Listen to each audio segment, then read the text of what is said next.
Ladies and gentlemen, boys and girls, goblins of all ages, welcome back to another edition of the greatest goddamn D&D stream on this world and the next here. Welcome to Goblins Under the Stairs. You got Carlos Garcia here, FKA Soulwreck Destroyer here, currently known as the nastiest of them all, Rampu McNasty. Oh yeah, ready to rock you Sunday with my still-to-be-named crew of destroyers. Oh yeah. You got Langston Embershroud. You got Craig drinking that Johnny Bravo be a baby. You got Manto Zermeister. And of course, to lead us on this epic adventure, the greatest guardian D&D DM in all the land, here is Nate Gonzalez. Thank you, Rampu McNasty. All right, thank you, Rampu, Mr. Rampu, if you're McNasty. Welcome back, everyone, tonight to Sunday night edition of Goblins Under the Stairs. Go ahead and give y'all a quick little recap what happened the last time we were together, and we'll roll on into this adventure once and for all. So the last time we were together, the adventurers here were on the shipwreck of the Compass Rose after investigating that, finding a letter, an amulet, and a crystal stone of sorts off the body of the ship on another shipwreck, a Nautilus shipwreck that Crick found. You guys came up to a harpy on the crow's nest, screeching and calling to you guys, trying to hypnotize and lure you up to its crow's nest as another one came in to sneak up behind. You guys were able to avoid them, kill them, and deal with them once and for all. Checked out the rest of the ship, found some zombies lurking about, dealt with them, and then found some other just kind of gold and odds and ends in there. Found a portrait of the couple, Althea and Brastos, on the wall, and you took that and brought it back to Dragon's Rest, where you showed Runera. She gave you a little bit of information about Brastos, who once was a gentleman that resided here at Dragon's Rest Cloister. He passed away many years ago, and his body lays to rest up on the Hilltop Cemetery. And you guys went up there and took the amulet, as kind of was requested by Althea in the letter to bring it to Brastos. You guys buried it in the grave where he was.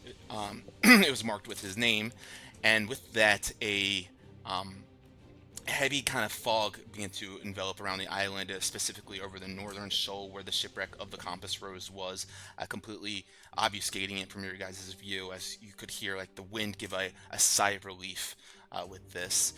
And you guys, with this all taken care of, went down to your domiciles and got a night's rest, but not before Manto went face to face with Tarek and spoke to him about his history, and learned that what Manto was told about this ex-member of the Gilded Gallows wasn't necessarily true, and that he was set up to murder his lover, and they went to run away, and unfortunately his lover was assassinated by another member for his dishonor. And so with this in mind, Manto kind of established a new connection with this, with Tarek, and you guys went off to sleep, but not uninterrupted by any sort of dreams. You guys all had these sorts of visions, Langston seemingly from his god, and you guys kind of all with different things of potential visions of where certain powers may lie within you. And with those dreams, Rampu, the last one that we went over, woke up after a nice long rest, so you guys can all take a long rest if you have not done that yet, to see beside him, staring at him with this kind of graceful look and profoundness, this drake, this four-legged, kind of draconic-like creature on the ground. And as the drake kind of approaches you and nuzzles up against Rampu, 7 little birds all swirl on into the room and begin to swirl around the drake's head, kind of chirping about, and then they swirl around Rampu, and then just like in an instant, they fly on out the door and chirp out into the morning sun. That is where we're going to pick it up today.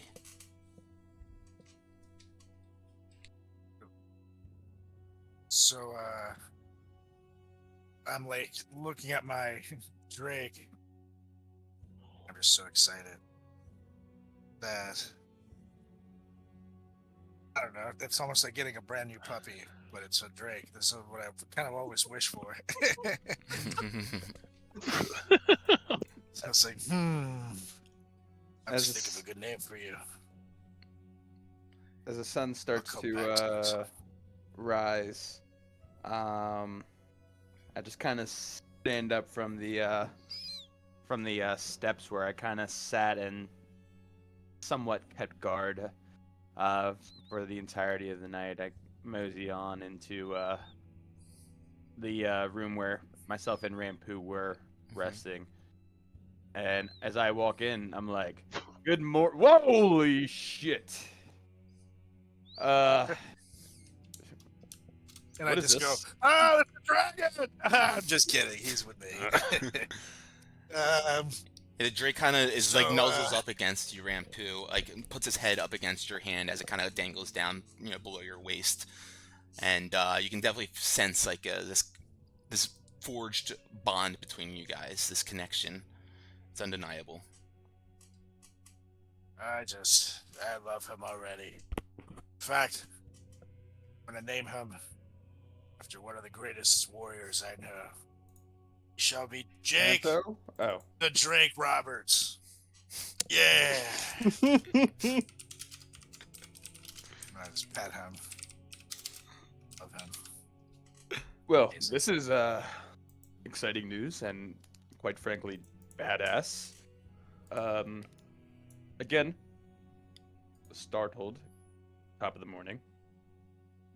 Shall we see what the rest of the guys are doing? And you better watch out next time you try to rob me. This little buddy doesn't take kindly to being robbed. And then see Jake give him a. I kind of just like look down in like this like depressed sort of mood. I'm like, yeah, I don't think you'll have to worry about that anymore. Mainly because you're Drake friend. Well, it's probably a better thing you don't go around robbing people. If it means that much to you, you can rob one person a week, and I won't get mad. I guess with the group's consent. Unless they're jerks, okay. then you can rob them. You can rob any jerks. How's that? Probably meet a lot of jerks. We'll see how. I'll have to, play it out a little bit, see what these people are gonna be like. But morally speaking, it's just I don't know. It just doesn't seem right to me anymore. Maybe I can use my sort of nimbleness to for better uses. Old Dr. Friend would call that personal growth. He was rambling on about it as he was eaten by a tribe of cannibals years ago. It was very sad, but learned a lot from that guy. Before he was Interesting eaten by story. cannibals. Yeah, you meet a lot of people when you're a captain, and you'd be surprised how many of them you end up getting eaten by cannibals. It's kind of like a thing. That's what they're into. So you learn to avoid a lot of islands as captain. All right, that's enough cannibal talk. Anyways, we should go see what Drake everybody gets else is hungry. doing. Yeah. Yes, I'll let you two go first. Cut out. So Drake, try not to look so intimidating, but I say it in Draconic, so it sounds so much cooler, even though I totally don't have to. But It responds gracefully with that, and it begins to slither on out of the room, slunk its way on out as it follows you guys. And we're going over to, before you make it out of the room, Crick and Langston, you guys make it on up in the morning. As you start the day, the sun shining through your doorway. I would like to lean up because I know Crick's always facing the door. I want to lean up and just stare at Crick and be like, Brother Crick, the light has shined upon me in a dream. I know the path we need to be on, and I have a whole new purpose. And I want to just wait to see his response with like the more pristine talk and like elegant speech. Brother Crick. I love that. Brother Crick. Brother Crick he's always looked at you like a kind of like a baby chick looks at his mother, and now like he's even looking at you with like red eyes, like almost tears kind of coming out of them, and he's hanging on to every word you say to him, and he starts to like shake a little bit, and he's like, "I'll follow you to the end." And he's just like staring between you and staring at the door, and it's just weird determination that you see in him. I'll put my hand on his shoulder and be like, Crick, I'm fucking with you, buddy. I did have a dream. We're doing the right thing. Don't you worry. I'm still me. How you feeling this morning? And like that actually doesn't faze him. He's still just like shifting, staring at you and staring at the door. And then like as you come close, he kind of stands up and puts himself in between you and the door and kind of like grabs your hand and like pulls you through the door as we kind of like walk out together. And I see them walking out like holding hands, and I just look over and I just at Manto say, I guess they had a good night. And so like as he comes out the door, Manto and Rampu, like he sees you, and you notice he kind of looks at you the way that he's been looking at Langston since like he met you guys, with these like, you know, baby seeing its mother for the first time, just like attachment and just like desire to like protect and care and all this.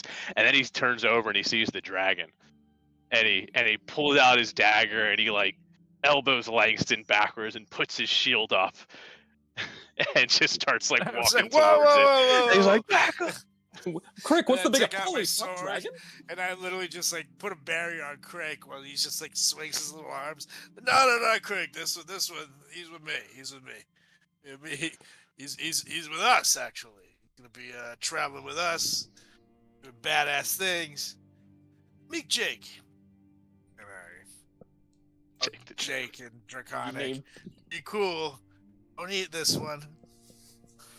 So he hears that he's your friend, and then you see Crick's eyes just melt again as he latches onto this to this dragon with an attachment that like it's the same attachment that you guys have all seen over the last bit. And at this point, Crick's starting to shake because there's just too many people right now. Crick, gotta calm down there, buddy. I see I'm like shaking. So as my first mate, I order you, stop shaking so much. He takes a big breath, and he stops shaking so much. He's still shaking, but it's a much more milder shake now. And as he gets his composure, and he's just doing all this, not really saying anything, and you just see him start to like back away from the group a little bit. And as he looks at you guys, and he looks around, and he's a little overwhelmed with everything that's going on, and then he looks down at himself, and he sees, you know, his black armor and just like regular legs, and he sees like and he just sees his arms. There's nothing there, and he has a dagger in his hand, and he just looks up at you guys, and he goes, "It's time. Give me a moment." And he just starts walking away from you guys. And then you see him get to Mila's house, and he just kicks the door and just walks in there. And you guys just start hearing like you know when you're in the other room of two people arguing, and it's like one's the dad and one's the mom. And it's like, and that's all you hear. And then the door slams. And you just start hearing just insane noise in there. Look back at everybody. It's like, normally I'd say we should get involved, but I think we should just let this play out. should we at least go on standby and just make sure he's cool? Also, you said this is Jake the Drake. Right. Jake the I would like. Jake the Drake. I shake Captain Rampu's hand. I'm like, absolutely sensational work. I love him. I love him already. Thank you, sir. Thank you. But I think we should trust Crick with this one. I don't think Crick has ever been, quote unquote, all right in his life, by the look of him. He's had his own speed for sure. He's done things his own way and has lived his life as he's deemed fit. So we just let him ride this out. Should we also just make sure as long as we don't hear anything violent, I think that's my vote. If we hear violence in there, we've come help. You hear a big bang, and one of the drakes just runs out of the room. And they shut the door Captain behind. Rampu just like violence. Oh, yep. Just like that. Yep. Okay. Maybe we should go check it out. we get involved. The door. As we're walking to, I guess, to see what Crick's doing, I like whisper Langston's mind. So, you and Crick last night, huh? I saw you guys walking out holding hands. Okay. Listen, I played a joke, and he just, you know the guy. He's so little and so endearing, and he just wants to protect all of us. And plus, don't forget, we saw, who did we see? Didn't we see, like, a mechanic thing or something a while ago? I can't remember if you were trying to, like, hit Crick up with it or something. I don't remember. I don't know, Langston. I mean, no judgment in this group whatsoever, except for maybe Rampu. I don't know what goes on with him, but he seems a little judgmental here and there. But okay, your secret's safe with me, buddy. Brother, listen, man of the cloth. Never even thought of it. Also, nice headband. Hey, thank you. Glad someone complimented it. Oh my god, yeah. I was gonna do a joke for everybody, but it felt better just to get Crick, so figured I'd at least get you a nice little compliment. Let's go make sure Crick hasn't killed anybody. Yeah, so Crick, you go running on into this room. None of these rooms have doors, so you go running on in though. You start, making whatever chaos that you do. Yeah, so go on. I So- can follow Go ahead. once I hear a bang. Okay. And So I you hear keep my bang, Drake outside, though. smoke. Okay, go on. Jake Roberts, Big not smoke, one of the- the Drake. Shawn Michaels runs out. The Undertaker comes. We hear 3 tolls of a bell. And all 3 miss. Hellfire. And so like you guys hear just like screwdrivers and screaming and just all this kind of crazy noise in here. And finally you see like Crick kind of walk out, and you notice like the back of his head has like, how like the Matrix, they had those like big giant plugs that went in the right back of people's skulls. So he has this giant thing coming out of the back of his skull at this point, and he just looks at you guys with that same like distant fear. And just as that happens, like his armor starts to extend over his entire body, and you can see it's like little bugs crawling all the way over him, and then they turn to their carapaces and just like look outwards, in this big like shiny metal full body armor just kind of covers him completely. And then you see this big, it looks like a dragon's hand, like come over the back of his head and like hold on here, and it just turns into like a helmet, and he's in a full body suit of armor, and his like gloves are just shining just this weird dim light. And then you just see, as soon as all that happens, the fear in him just like subsides as he looks down at his hands, and he looks at his shield, and he's like, I think I'm ready now. And I go back and everybody in and say, I can't decide if that is either the weirdest thing I've seen today or the coolest, but Crick, badass. Langston starts a slow clap. Are you kidding? And Everyone's to think Rampu, didn't think that we'd be a good crew. Look at us. Just a couple badasses But except, only one of us needs another person or animal for assistance. That's all I'm gonna say.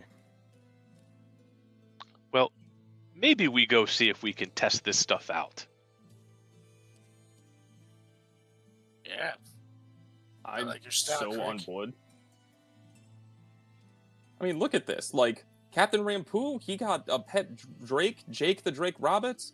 Fucking Manto got a nice little circlet. Crick looks tricked out. I had a dream about light. Look at us, boys. We're killing it.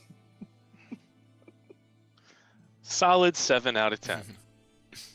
So you guys are all kind of praising each other and whatnot. Tarek is outside managing some of the greenery out here in the garden.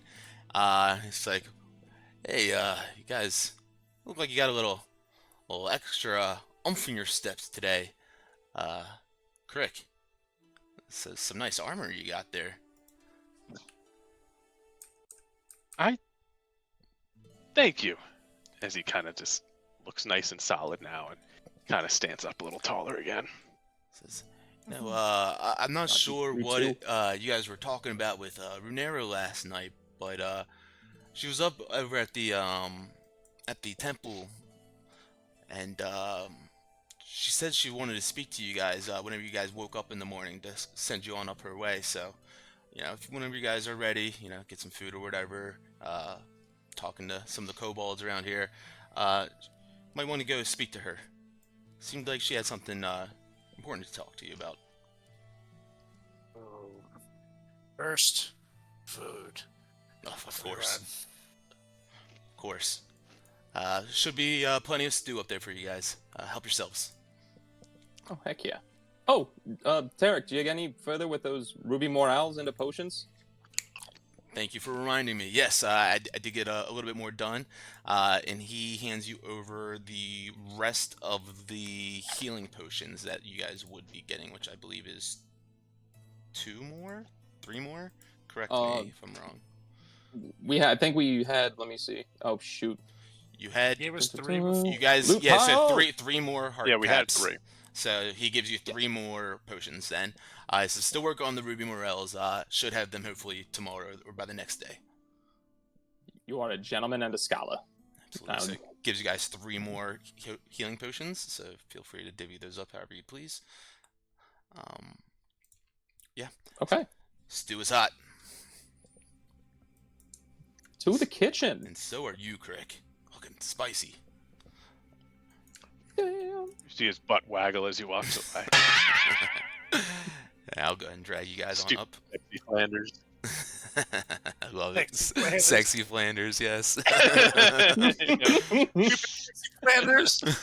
So good. Wearing nothing at all. Nothing at all. Yeah, so you guys, we don't want to RP this if you guys don't want to or anything, unless you guys have stuff to discuss here. But you guys, get plenty of food in your belly for the day to get started. Same old gruel as they serve every other day. I will, if it's cool with everybody. Jake. Oh, sorry, didn't mean to interrupt. Go ahead. Oh, go on. I was just gonna give a healing potion to Manto and Captain Rampu, and then hold one for myself, just so we can keep those distributed. Because Crick and I can heal each other. So I was like, "Oh, boys, one more," and I'll slide them across the table to you guys. You each get one more. Was it just a standard potion of healing? I believe. Yep. Yes. Yes. So, thank you, sir. You are welcome. So you should each have 2. After That's we where- have this talk, we do have to take the ship back out to Luskin, I believe. So we should plan to do that later today. Yeah, we saw that. We saw that star go through over Luskin, but once we see what she has for us, because she also has my rock. Oh, All right. she does have your glowy stone. Yeah, it was what she mentioned. You guys didn't know the exact whereabouts of where those the shooting stars were or whatever, but she did mention that a ship was going to be coming, a merchant ship that will be passing by, dropping some goods off there, and then be continuing on to Luskin. So you guys will have a passage eventually up there within the week, she said. So we'll continue on though, unless you guys have more to discuss here in the kitchen. That's it. Let's go move on up then as you guys continue on up the path. Surprisingly, for the first time since you guys been here, ascending all the way up until you make it actually to the actual temple of Bahamut here. Let's go ahead and move you guys all up here. And here we go. Alright, so as you guys make your way on up here to the highest point of the cloister, it's crowned by this open-air temple that overhangs the cliff, supported by arched stone struts anchored to the cliff face. The north wall of the temple is carved directly into the rock, while the rest is open to the sea air. You guys can see the beautiful Sea of Swords down below. You see heavy pillars mark the 3 open sides supporting the wooden roof, and in the center of the temple stands a stone statue of a kind-looking old man with canaries perched on his hands, shoulders, and head. You guys get this feeling of serenity that just kind of suffuses the place as you enter up here. And you see Elder Renera standing there, just gazing out to the vast sea with the crystal stone beside her. I tell Jake and Draconic, don't eat his birds. Whatever you do. They're statue birds, but yes. Oh, okay. Oh, good. Yeah, it's what you Drake's see in the really center dumb. Alright, so you guys, I guess I could. Yeah. I would kind of walk up to her, just looking fly as shit. Everybody notices like my doe eyes have dropped off of pretty much everybody, but I still look at Langston with this weird doe eye kind of thing going on. And I just kind of walk up to her as I look back, and so, anything with my rock? Oh, by the way, I think we fixed your island. As you say this, has the stone beside her, like on this like velvet pillow, and she looks out to the sea with kind of a smile and a giggle as you say that, and she says, "I really think you might have. Look." She gestures out to the northern shoals where the shipwreck of the Compass Rose once, sat there in eyesight is no longer there at all. She says, "Whatever it was that you guys did last night, I have a feeling that curse of undeath has been lifted from here." Hey. Sensational. Indeed. Very, Yeah, I'll walk up and very thankful for the work that you guys have done, but Crick, this stone here, I studied it a bit last night, and it is very interesting. We call it a stone, or you brought it to me as a stone, but after investigating it a bit more and looking around, it appears to not be a stone, or at least not of one I had ever seen. It appears to be an egg of sorts. Sorry. You good? An egg? Yes. And not only that, but it appears to be a dragon's egg. I start rubbing it, and I look back at Jake, and I'm like, why are there so many dragons here? Well, When she says dragon's egg, my ears perk up as to how I didn't notice that earlier.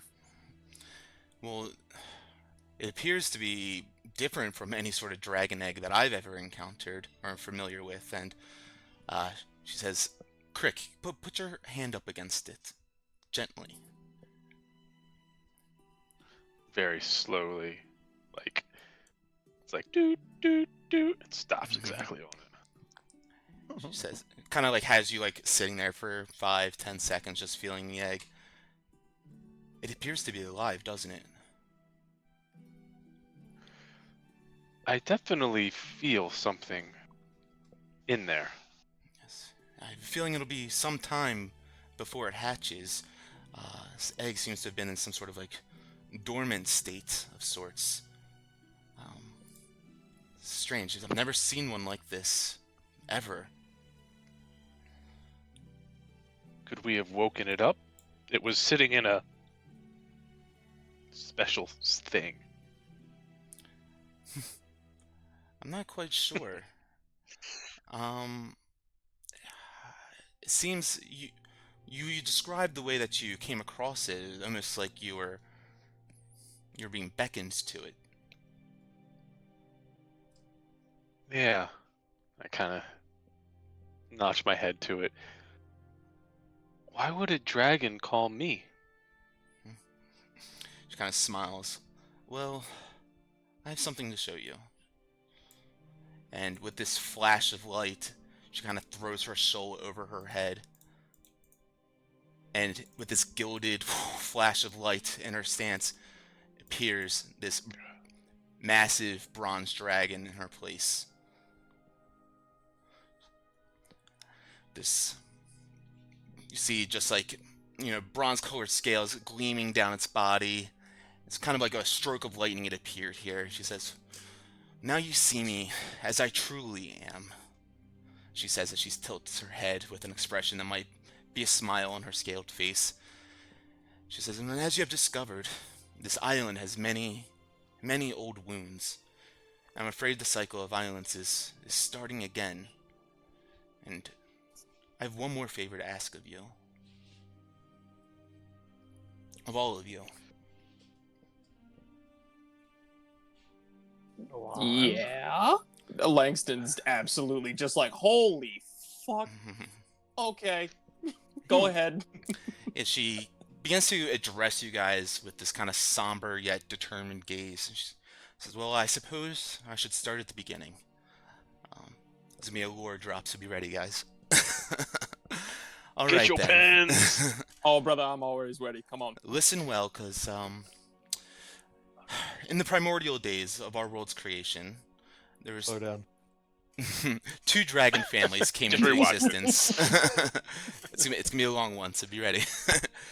Two dragon families rewind. came into existence. Bahamut, the noble platinum dragon, who created all the metallic dragons, gold, silver, bronze, brass, copper, and opposing him, the cruel five-headed Tiamat. She brought forth the chromatic dragons, red, blue, green, black, and white. And the hostility between Bahamut and Tiamat, it birthed a mutual animosity between all the children, all the dragon children, and this animosity is spanned for ages. See, Dragon's Rest, she looks down below her, this very place has its origin steeped in that ancient conflict. Long ago, a red dragon named Sharuth terrorized the Sword Coast with her fiery wrath. In response, 3 valiant metallic dragons united to imprison her beneath the ocean floor. And believing that the seawater would quench her fire and bind her forever, yet legend holds that Sharuth's fury ignited this undersea volcanic activity, potentially even giving rise to Stormwreck Isle itself. And many believe that Sharuth to be long dead, entombed beneath the isle. Whispers among the chromatic dragons suggest that she might still live, waiting for her moment to break free. What is certain is the potent magic of such an ancient dragon has marked Stormwreck Isle, drawing dragons here and making it a battlefield in the eternal conflict between chromatic and metallic dragons. Many dragons have perished here, their deaths leaving spiritual scars that result in unpredictable magical phenomena. She kind of turns over to look over at Rampu.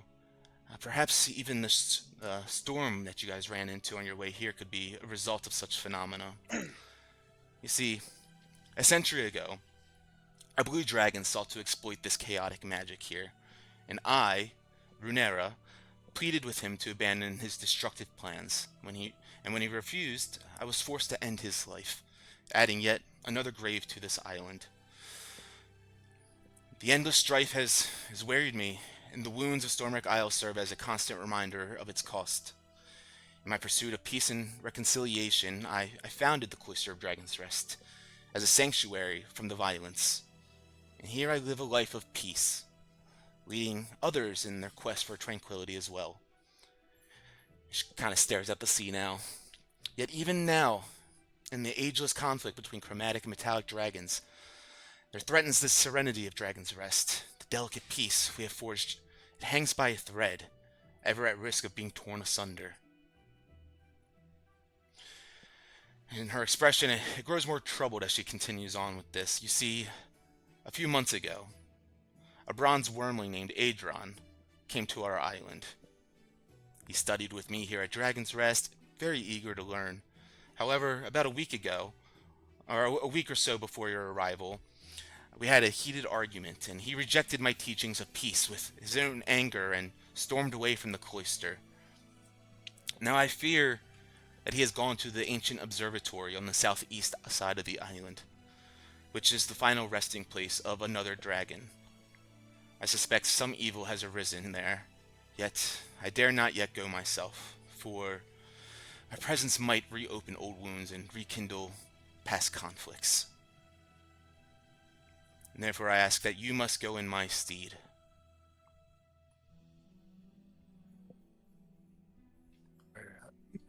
Kind of look over back to Rampu and his Drake, and I go, "So, dragon hunting."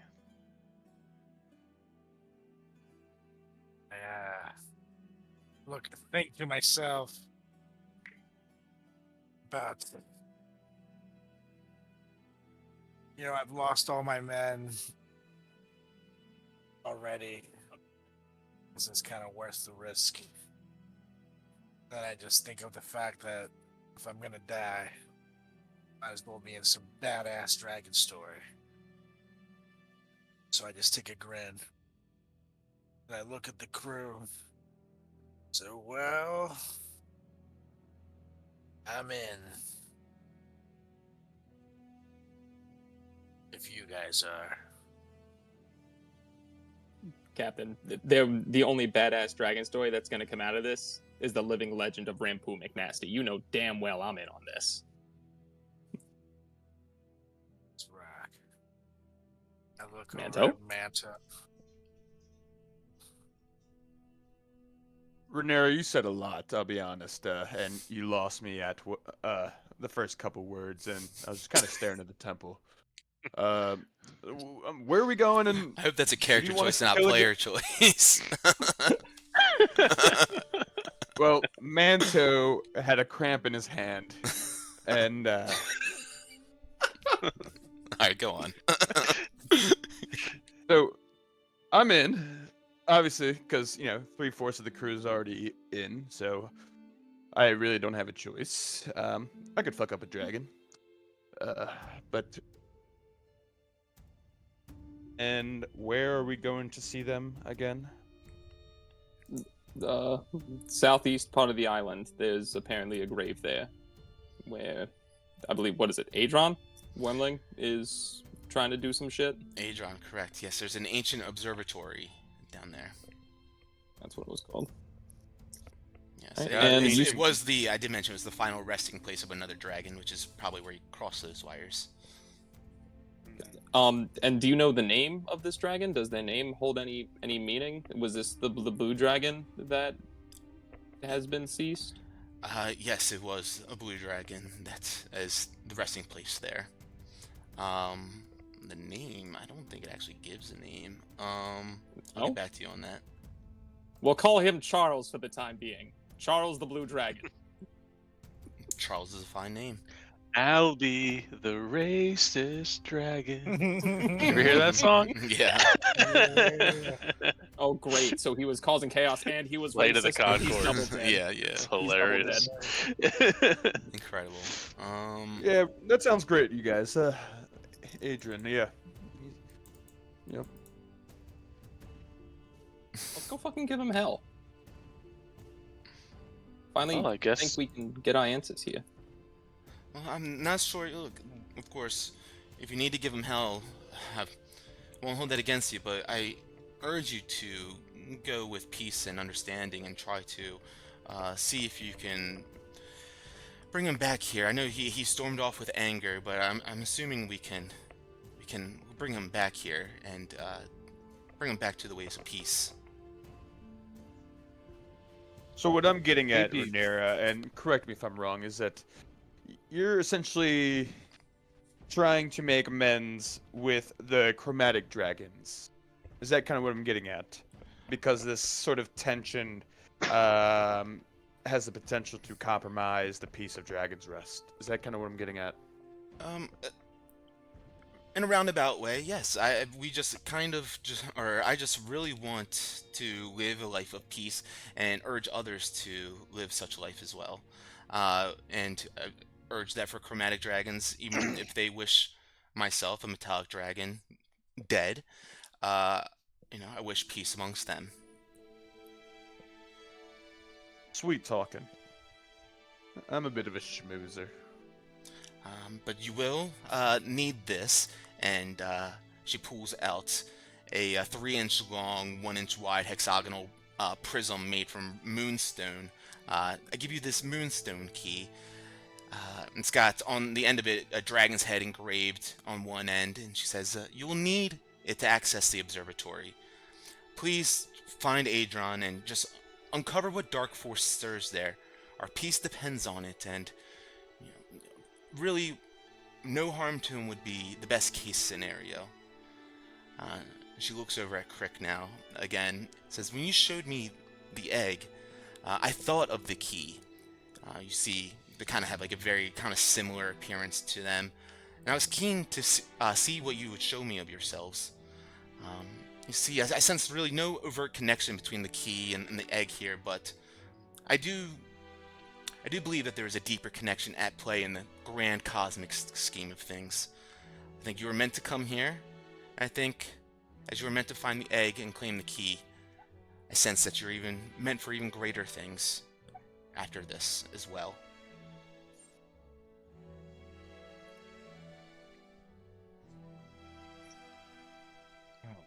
I do think we are potentially a great team. They kind of look back and... But when we go, I put my hand on the egg. Please keep her safe. I don't know why I said that. Mm-hmm. And then I just kind of like turn around and look at everybody. So, shall we? Let's go talk to a guy.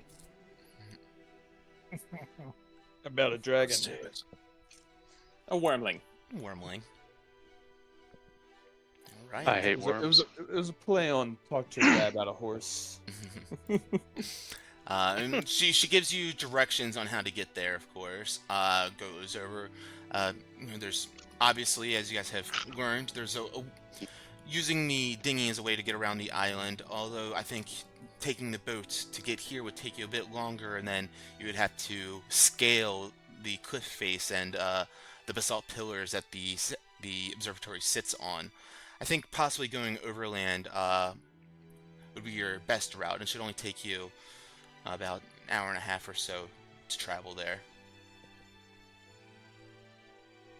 By boat, it would be at least 3.5, 4 hours probably. I'll look at Captain Rampo and be like, "Is that okay? Are we cool to go by land?" Works for me. All right. You could probably throw a Hopefully, saddle on Captain has his land legs. Well, I mean, he could probably just throw a saddle on the back of Jake and fly that puppy into Doesn't have wings yet. towards the... Yeah, not yet. One day though. He could get wings? He's a baby. He's a baby Drake. He's a baby. Oh my gosh. That's I can speak Draconic, so can I just say to Jake, I'll be like, you are gonna do great things. Just give him 2 really enthusiastic thumbs up. Kind of gives you like that lizard like nod in the sun, and then like a monitor lizard tongue comes out and kind of like wiggles at you and comes back in, kind of smelling or tasting the air around it, giving you an approval with that. Jake rules. And then I kind of see Langston do that, and I, turn to Jake, and I'm like, I think we all can speak Draconic then. Holy shit. In Draconic, I obviously say that. It looks around like Not sure where the hell that came from. And then I just Bro, kind you of like flashbang Drake. I tap it on the shoulder and just give it a wink. And then once again, gives you one of these. I just walk over to it and look it square in the eyes, like nose to nose, and just go, "Hello." And I turn around and walk away. Intraconic. Oh, Indraconic? I thought it was turned common. around in Draconic. You didn't say hello in Draconic. Oh, hello. Amazing. Hello, Intraconic. Yeah. Amazing. We came prepared, man. Amazing. Okay, so she highlights on the map where you guys can find the Clifftop Observatory, all the way down there. So yeah, if you guys were to take the ship, you would have to go all the way around the island. Let's see if I can draw this for you. Oh yeah, because it's on the inside, so you'd have to go around. Yeah. But now you guys can I think. do this instead. Yeah, and if we came from the water, we'd also have to scale a cliff, right? Yep, correct. I think we hoof it. It'll be at least more than, or like, yeah, half of the travel time at least to go on foot. So, all right, you guys setting out. I will also say, before you guys leave, not to backtrack on a couple of things or one thing, but Mila would have mentioned, kind of blew through in there, but if you guys have any goods that you're looking to get rid of, she'd be happy to acquire them. Always looking for goods to tinker with and use for other inventions. Or if you guys needed to buy any simple adventuring gear, she has that as well. That is definitely a good idea. I'll drag you guys on down. That would be sweet.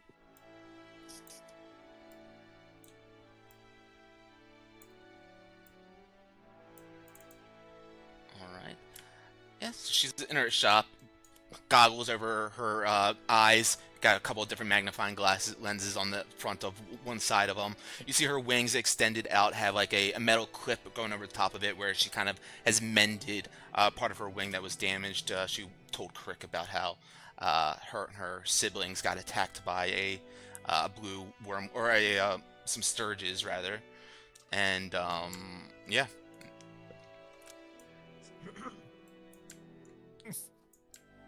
Oh yeah, and they told us that the kids are with the Sturges, right? Yeah, it said that her siblings, they ran off, Mech and Min, with after she was attacked by these Sturges. But yeah, so she's got some goods. Anyone have anything that you want to get rid of to sell, or any common basic adventuring items that you want to buy? Yes. So the compass that we took out of like that desk, I guess, from the compass rose, Yes. I want to sell. Okay. Do you have anything else? So I can do it all at once. I have a dagger that I found that I want to sell. Okay. And yes, I also want to sell just a common short sword. Okay. Too. The compass you get 25 gold pieces for. Yeah. The common short sword. I'm sorry, and Rampu, what'd you say you're selling? Dagger. Okay. Anything else, guys? I'm gonna so I have 2 sets of cartography tools, so I'm gonna sell like the ones we found on the ship. Okay. 10 gold pieces for the short sword, 5 for the dagger. I'm sorry, what did you want? You want to get rid of 1 cartography tool set? Yep. Okay. That'll just be like, I think it's really cheap. That's 15 gold pieces. To sell it, to buy Ooh, though, nice. gotta get that Oh, yeah, wholesale to price. buy. Yeah, Yeah. do like 8 gold pieces. Perfect. All right. Anything else? I've got the hiccups. I'm getting some water real quick. Okay.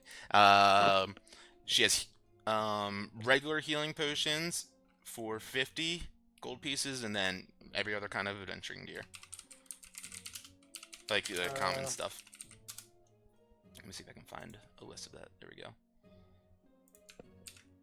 Yes, please. I'm blanking on what that would mean. I gotcha.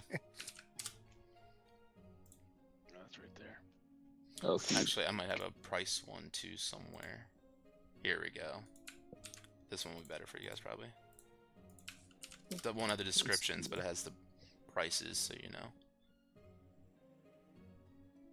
There's common stuff like focuses, traps, or lamps, or manacles, lockpick, crowbars, kind of things.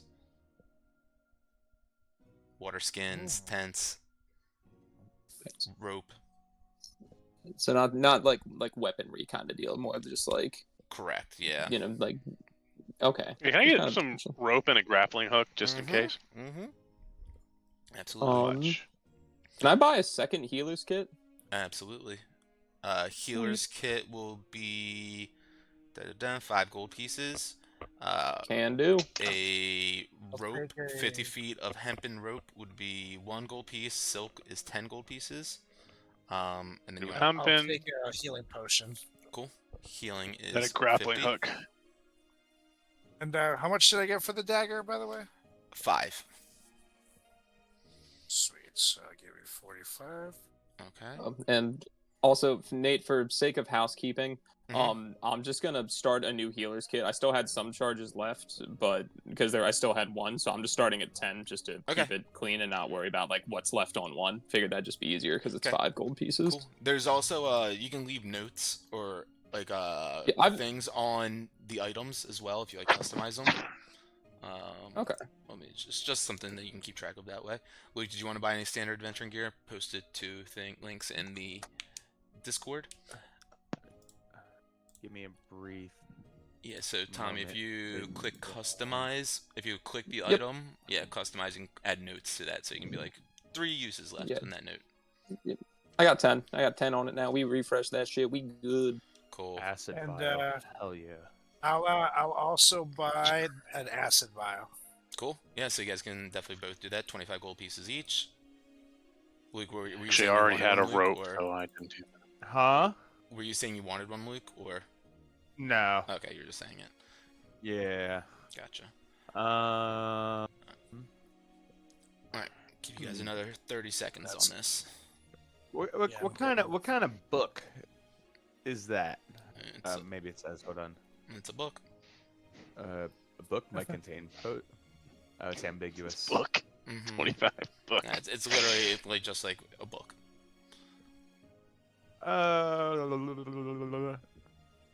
You need another crowbar or anything? Probably not. Nope. I like mine. Let me get a block and tackle. Yeah. 1 gold piece. Mm-hmm.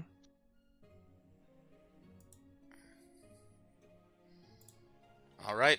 If you have the Tinder kit Mm-hmm. or Tinder box, that's just.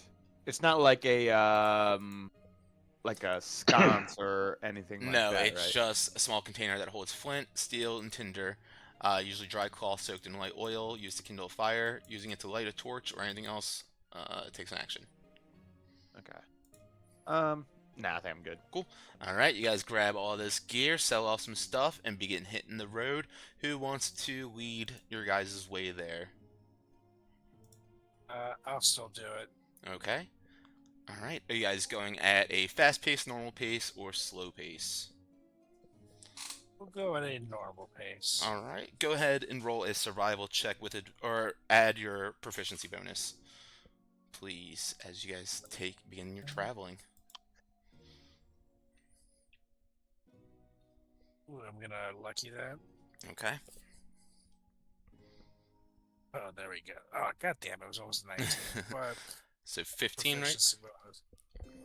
Yes. Yeah, you can add 2 to it. Yeah. Cool. All right, you guys begin your travels going overland on this island here. Let me go ahead and switch you guys on over to a different map then, show you what we got going on here.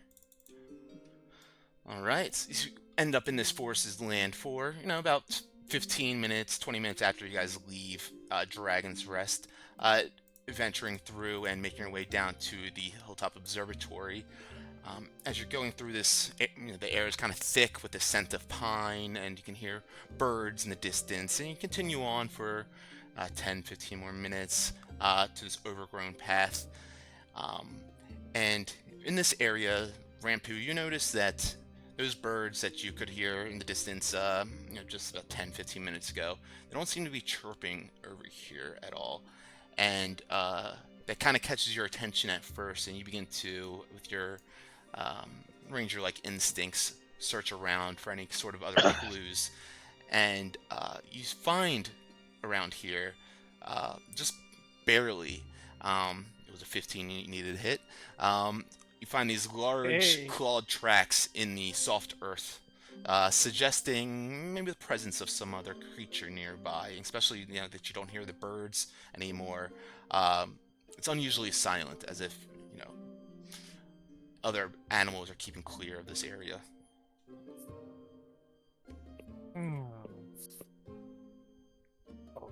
Okay.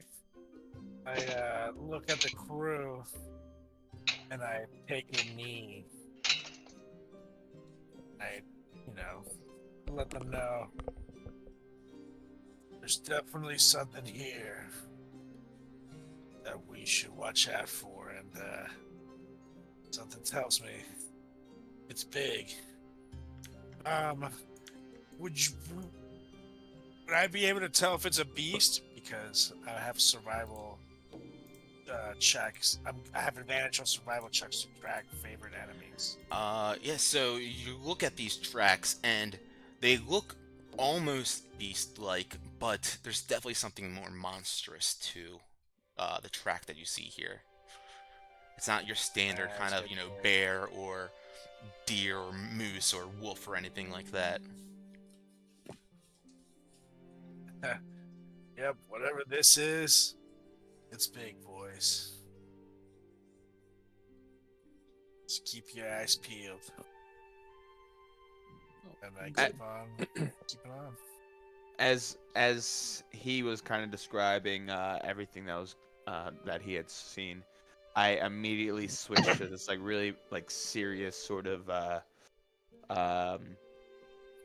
emotion, I guess, and my chameleon carapace starts to allow me just to blend in with the trees, the foliage, the green and brown sort of, as we're kind of moving on. I love it. Anyone else want to chime in and do anything too? As we walk through, Crick just puts his foot over the footprint of the animal. Just goes, huh, that is big. Yeah, actually, Rampu, you would notice, because, as you mentioned, you're a master of tracking beast. It does almost look like a bear-like paw in there, but there seems to almost be, talons of, a bird added to it as well.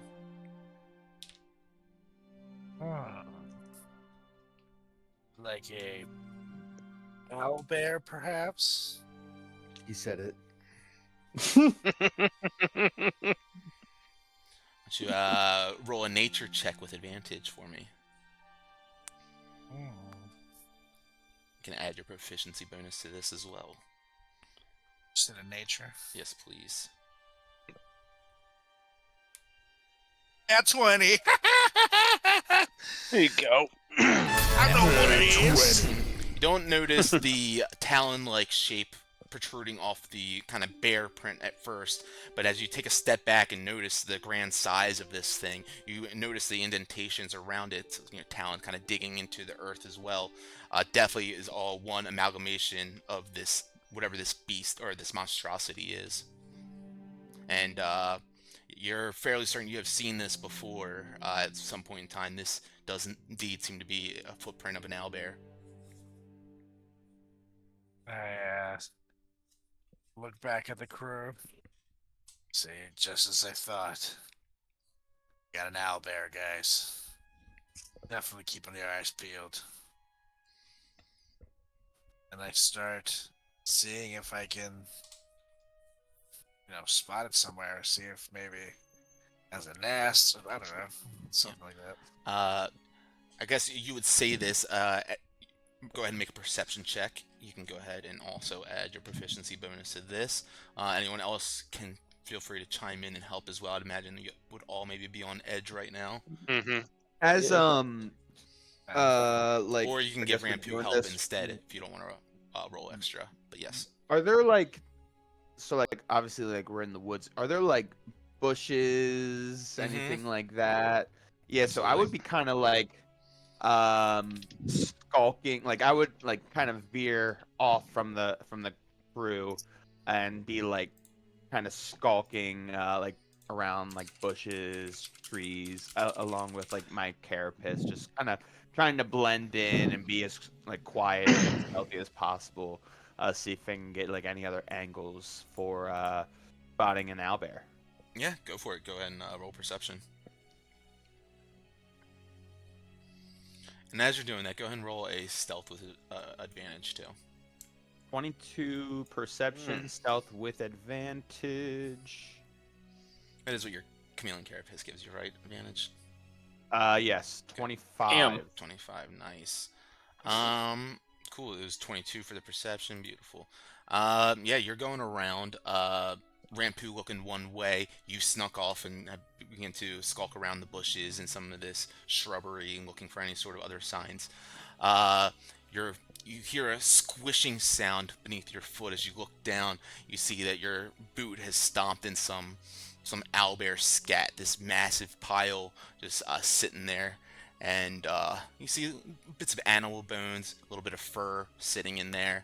And then you get this overwhelming sense, and you look down and you're like, is it this shit?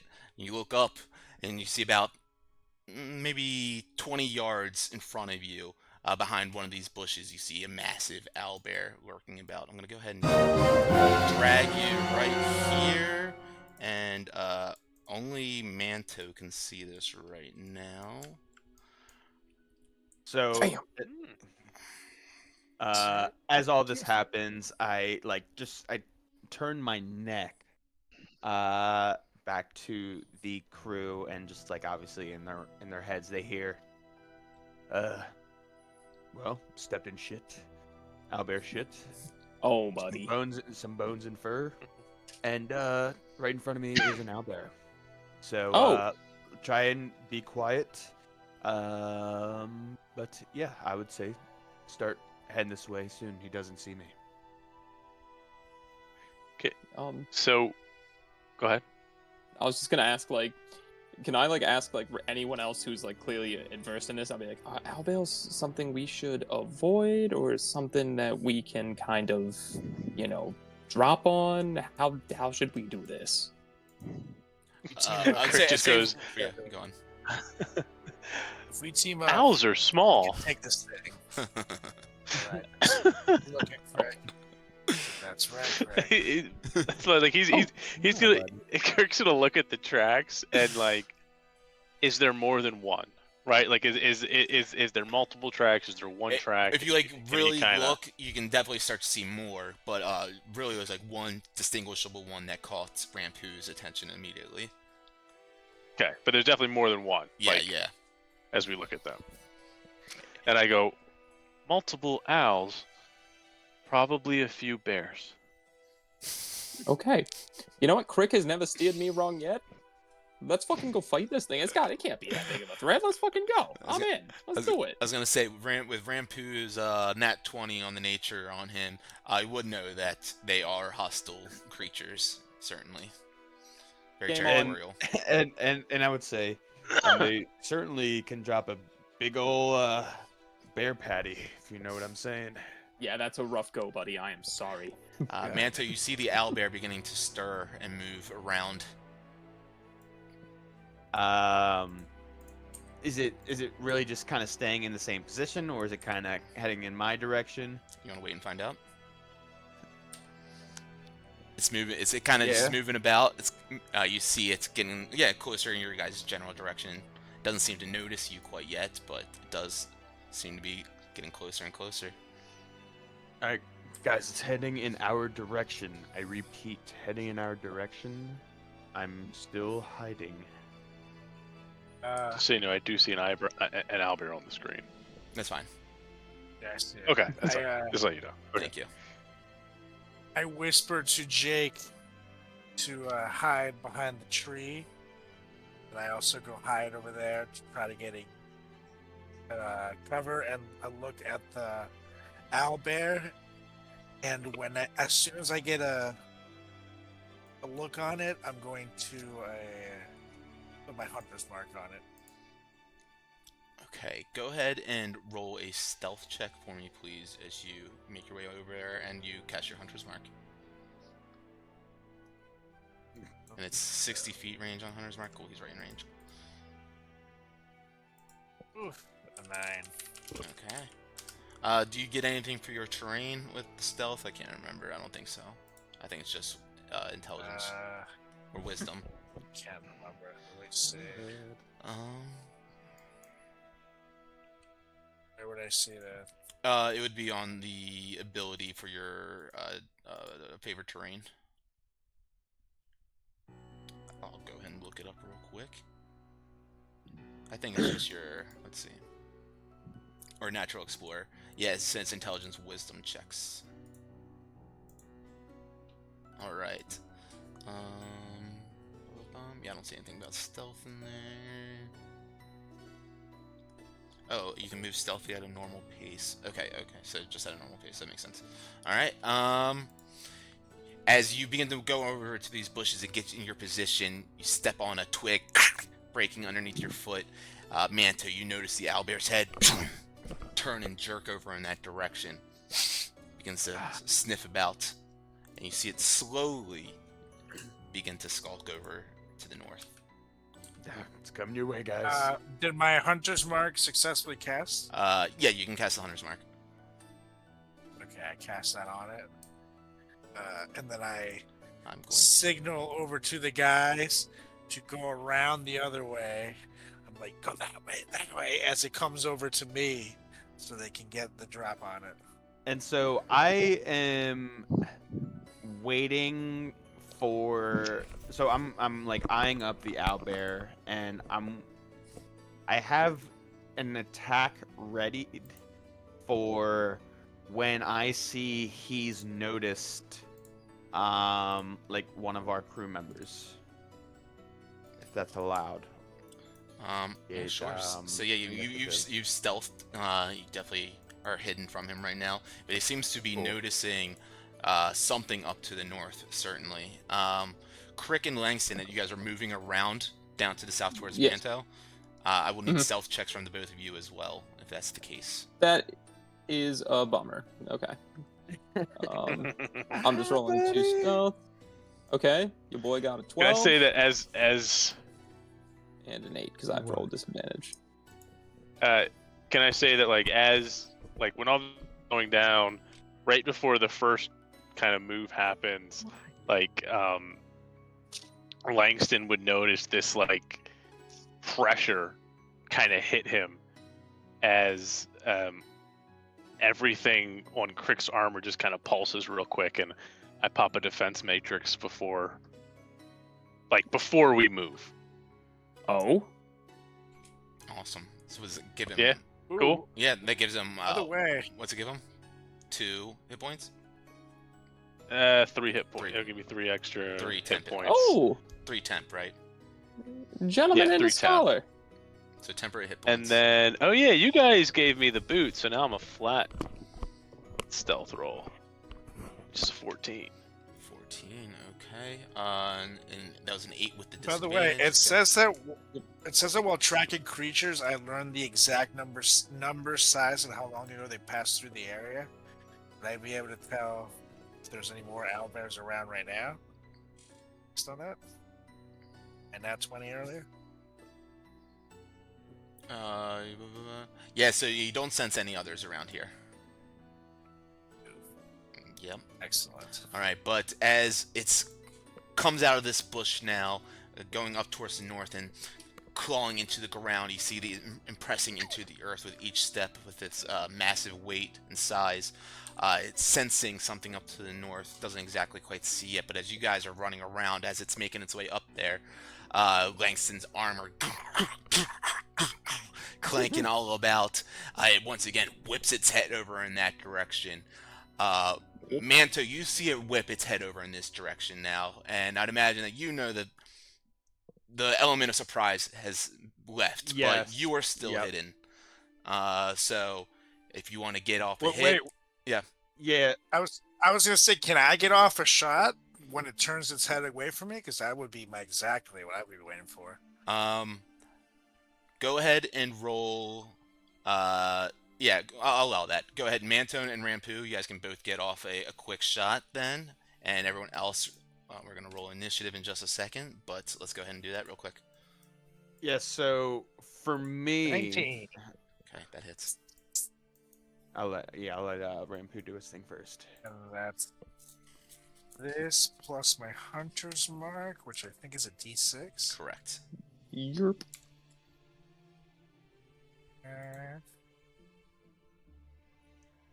Yeah, buddy. 11 Ooh. damage. Okay. Do you want to add anything else to that? Yes, I do. Okay. As my Drake sees me about to shoot, it starts to concentrate on how much it loves me, and it imbues my shot with a little extra fire, if you know what I mean. You guys watch as And out of that the does. bush a flaming arrow just ignites and comes flying through the air, striking into the owlbear's mass. You see the fur begin to engulf with the flames. Go ahead and roll the d6 damage, right? Yep. Sure, it's D6. Oh yeah, that's a 6. Woohoo! It stands up now on all fours, screeching. You can hear this discordant, very piercing screech just rip through the air. Yes, everyone sees this hulking creature in view now. Manto, you're still hidden, so you have advantage on your attack, actually. Beautiful. Yeah. So obviously, I have like Everyone roll initiative. I'm like 30 or so feet away, and I'm like, oh fuck, I got my short sword in one of my forearms and a dagger in my other four, and immediately with my new like headband, it kind of starts to glow, and I'm like, oh, what the hell's going on here? And this different sort of energy kind of develops me, but specifically like I feel it in my mind as like I start to kind of harness the psionic energy in which then these two sort of kukri like throwing swords almost, but they're kind of like in the shape of like a twig. Hell yeah. With like these sort of like serrated parts of it where like almost like a leaflet would be growing, but Hell it's yeah. really sharp. And that's kind of enveloped in this like this musky green sort of fog. I'm like, oh, this is kind of badass here. That's it. So I go to like psionically throw on off at it. And you said this is with advantage, right? Yeah, and it's just the attack action. We're not going to do bonus action too, but go Yeah, for it. yeah. Of course. 24 to That hit. hits. So 7 psychic damage. Yep. And then that gets sneak attack, It right? does, 'Cause I was yep. hidden. Hell yeah. Oh, you're 2d6 now. Nice. Yep. And then buddy. 8 more damage. Nice. So Love it. 15 total psychic damage. Hell yeah. So yeah, as I mentioned, you guys see as it comes down to here now, the flaming bolt shoots into its chest from Rampu, and then out of the one side, you guys watch as this ethereal like kukri, twig like natural like blade flies through the air, stabbing into him. As I mentioned, this creature just kind of gives this low growl and this piercing screech into the air. It stands on all fours. You see this mix of purple feathers and deep brown fur covering its bear-like body. It's got these massive, large eyes that stare hungrily at you guys as it digs its claws into the earth. And I need everyone to roll initiative that hasn't yet. Yep. Can do. Sorry. Was 15. letting those play out. Of course. And it Also a might. 15. What were you saying? Sorry, Luke, go ahead. Did my cover get blown? You are now known. You can try to hide again as a bonus action or an action, but yes, you are now, your position is known. Rampu, you are up, you and your Drake. Since the shot I just took was out of Yeah, initiative, I can do it all again, right? absolutely. Sweet. So I'm gonna take another shot at this biatch. Bam, bam. Longbow. Here we go. I'm gonna Rucky that. Okay, There we go. 18. that will hit. And that is 4 plus 2d6. And make him high. This is 4 more, so Hunter's 8 Mark, damage. Hunter's Mark, and infusing it. Yep. Okay, gotcha. Just making sure. All right. Yeah, nice strike with the longbow with that. You have a bonus action you want to do. Hold on. Let me see. Yeah, I guess I can only do. No, I can't do anything right now, actually. But I'll attack with the Drake. Cool, yeah. Drake has full movement still. He's 30 feet away from the target. 30. He's got a 40. How weapon hurt speed. is it looking? It's looking fairly hurt. You see the scorch marks from where your arrows have shot into it. 2 of them still sticking out of it, but it definitely still has some power and stance to it. You haven't like staggered it yet. All right. In that case, I'm going to chill with the Drake. Okay. To stay put with me. Okay, he'll And take my the dodge action then. Yep, perfect. Crick, you're up. All right. So this guy lumbered towards us. Mm-hmm. Crick just kind of looks over and looks back at the owlbear, and then he just kind of starts moseying up to the owlbear. He's got his dagger in his hand and his shield. You know, as he just kind of drops his dagger, just starts running, and then just punches this thing in its face. Yeah. Oh my Go ahead god. and roll to hit. And where is it? Yeah, it's +5 now. 23. That will hit. And you guys notice when he like hits him, this just like sparks of energy just like explode from this thing's face. Yeah, just like this thunderous lightning energy just crackles out from your punch. You see it kind of ride through the body of this owlbear, like electrocuting it in place. Anything else that you want to do on your turn? That's it. Can't really Okay. know. As you do run up to him and approach him, you know, kind of shock him in this place, and he kind of lumbers back down in front of you. You do notice something hanging around his neck. You notice like a small wooden whistle hanging around his neck. All right. I can't. It'd be an action to grab it, right? Yeah. To actually grab it, yeah. Yeah. All right, Manto, you are up.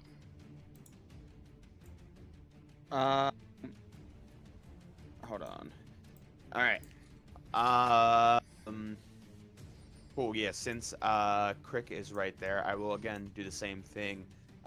Throw a psychic blade at it. Hell yeah. Ooh, womp womp 7. 7's gonna miss. Just flies by him. Vanishes. Okay. Hold on, let me read this feat real quick. Okay. Because I wasn't, or because the owlbear, The first hit gave away your position. yeah, you understand what I was Yeah. trying to ask. Mhm. Yeah. No worries. Bonus action. You can throw another. Yeah, I'll throw another one. All right. 22 to hit. That will hit. This one is a D4. Yep, there you go. Cool. Yep. So 5, and then sneak attack. Yep. 7 more damage. Beautiful. Yep. Another psychic blade that- flies through the yep. air, stabbing into it after the first one goes wide and just vanishes. Crick, yeah, you see this thing looking pretty hurt now right in front of you. Anything else for you, Manto? That is everything. Langston. All right, Langston sees everyone he can't see everyone. Everyone else is like hiding, but he sees this like barrage of damage. I'm like, all right, everyone's got cool shit. My time to shine. And Langston's gonna like generate light in his hand, and then think back to the dream being like, you're on the right path. And then the light is gonna turn like a lot brighter and turn into fire. And then I'm just gonna full on just launch a scorching ray at this bitch. All 3 shots of scorching ray. Oh, nice. Go ahead and roll 3 rolls to hit. So this will be my first one. Mm-hmm. A 23. That hits. Second one. Does a 12 hit? Just misses. Damn! And last one. Wow, that was That will hit. assertive. All right, so here come the first wave of 2d6. 10, Ooh, nice. and then the next one, I'm sorry. 8. So 18 fire damage to Sheesh. this guy. Pow, pow. You see scorch Oh, marks no. all over its matted fur now. It smells like a diaper burnt with burnt hair all around it. It's just disgusting. And you see it in anguish. I was trying to think of the Anchorman quote, but I definitely butchered that. And anything else for you, Langston? I'm going to just move up, sort of like in between like Rampu and Manto, and kind of like chill behind Crick. That way I'm kind of close to everybody. You can still like launch stuff, but I'm like still just like, all right, whoever needs something, I'm in the vicinity. And then like shake my hand, like the flames out of my hand, and just be like, all right, cool. All right, all right. So this thing is looking pretty beat up now with this round of barrage of attacks on it.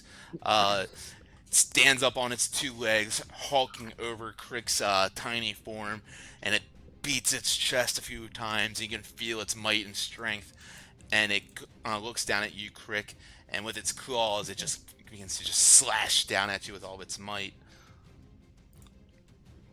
16 to hit. Nope. That clings into your armor, doesn't even leave a scratch. It kind of takes a step back and reconsiders this, and you watch as it leans its head back and immediately just almost headbutts you, but the beak is coming straight at the bit of flesh that you have exposed. A 14 to hit. Cling! Just clings onto that, and missing both of those, screeches out into the air once again. And Rampu, you're up. All right. I'm gonna look over at the owlbear. I'm gonna yell, "Hey! Pick out someone your own size." No one's its own size. And I'm gonna take a shot at it with my longbow, which my sweet Drake is gonna envy of again. Hell yeah. Lucky. Oof. Ooh, lucky on that one. Ooh. 13. 13 just hits. Ooh, buddy, I'll take it.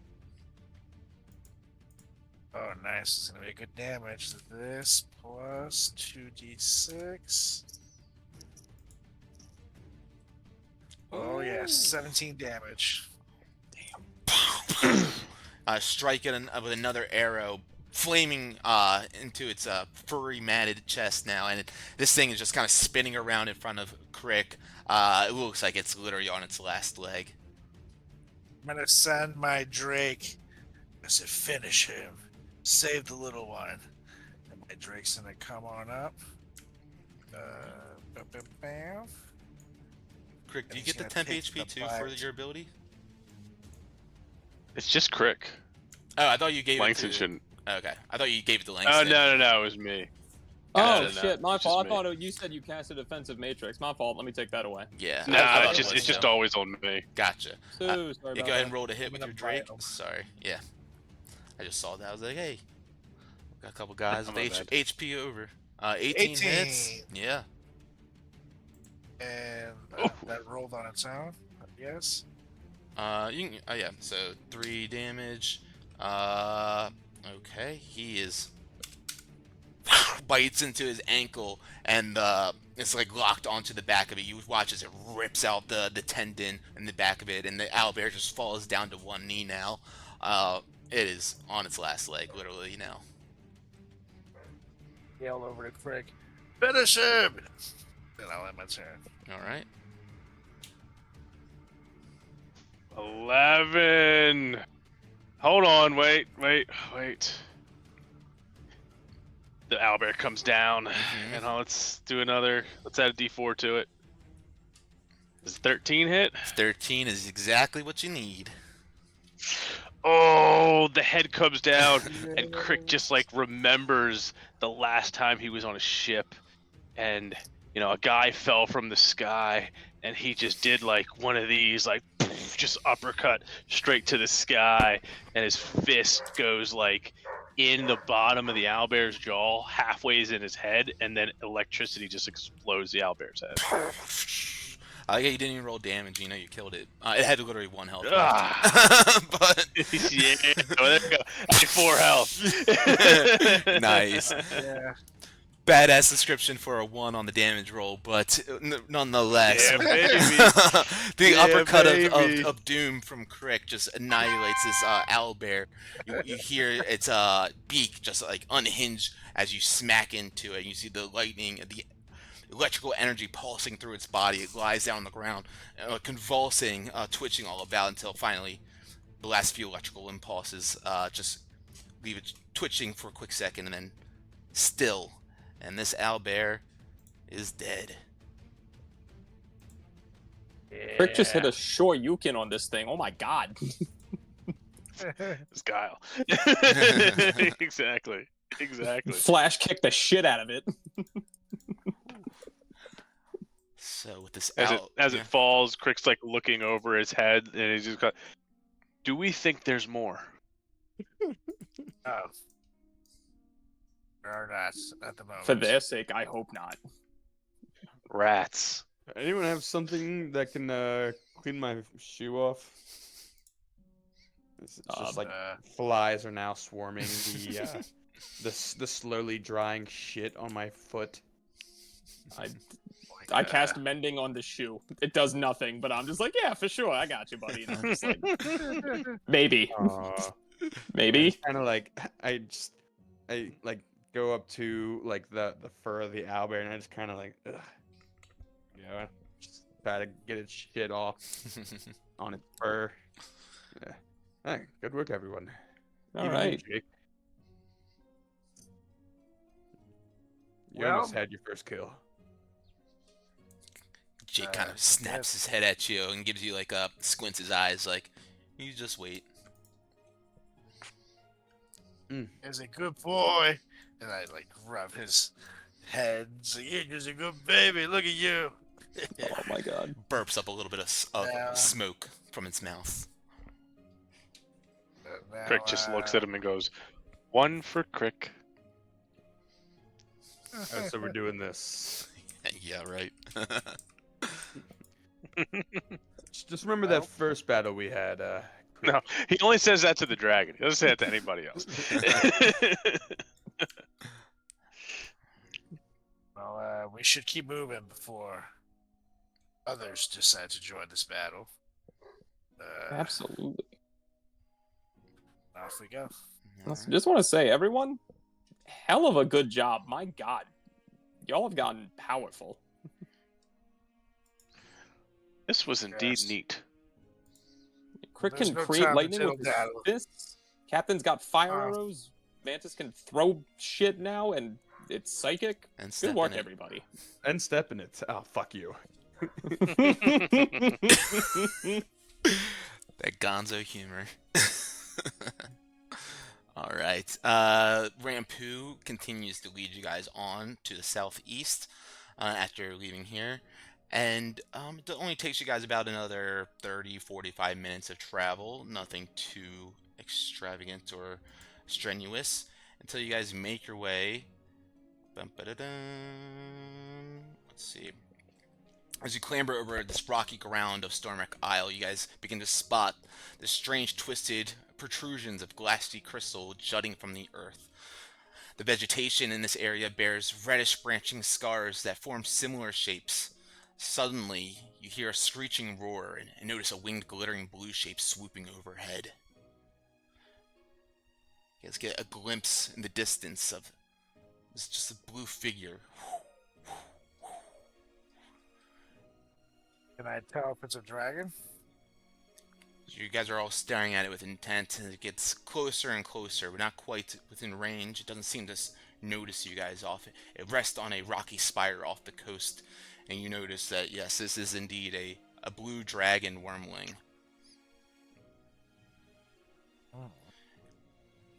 I tell everybody, hide. Now. And I try to find some kind of cover. You guys all quickly begin to go under some cover as quickly as you can, and you find a bush to dip behind. As you guys sit here for a couple minutes and watch it perched on top of this spire, it begins to fly off, vanishing as it goes up to the northeast tower out in the sea here, and vanishes. Take a big sigh. Whew, that was close. I'll tell you that much. It's way tougher than an owlbear. We're not ready for this kind of smoke. Well, we must be heading in the right direction, though. As you stand here on this broken and overgrown path that winds to this edge of the cliff now, you guys can see the overlook is marked by 2 marble statues at the end. They are veined with gold, and each one of them are carved in the shape of a dragon with its mouth open in a silent roar. Oh. Well. They're facing us, or they're facing the water? They're facing out. Okay. How do you think we get over there? We have a key, don't we? We received a key for the ancient observatory. Yes, but You did. Well, kind of a maybe big jump. there's a lock somewhere here. Good. As you guys talk, you guys see Crick just starting to fiddle with stuff. Hey, Langston, what were you gonna say?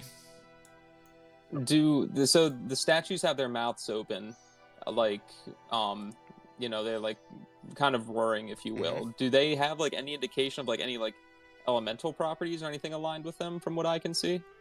Or are they just like pure statues? The only real indicator of any sort of thing like that is that you notice that they're veined with gold throughout the carvings of the dragons. Veined with gold. Okay. So they're but it's just, symbolizing you're metallic. observing from the distance right now, right? You haven't really gone up and observed them. Okay. The dragon went away and like kind of nestled from like where we can't see it anymore, right? It like kind of crested and went away. Mm-hmm. I'll saunter up to the statues and do some investigating. Sure. As you make your way on up there, you make your way to the front of the statues and observing, the work of them themselves and the wings and how the mouth is opened up like in the silent roar, and you eyes focus down to the base of the statues, and you notice that there is a small hexagonal indentation on each statue. It's about an inch wide. Okay. It's hexagonal. About an inch. I would kind of go up along with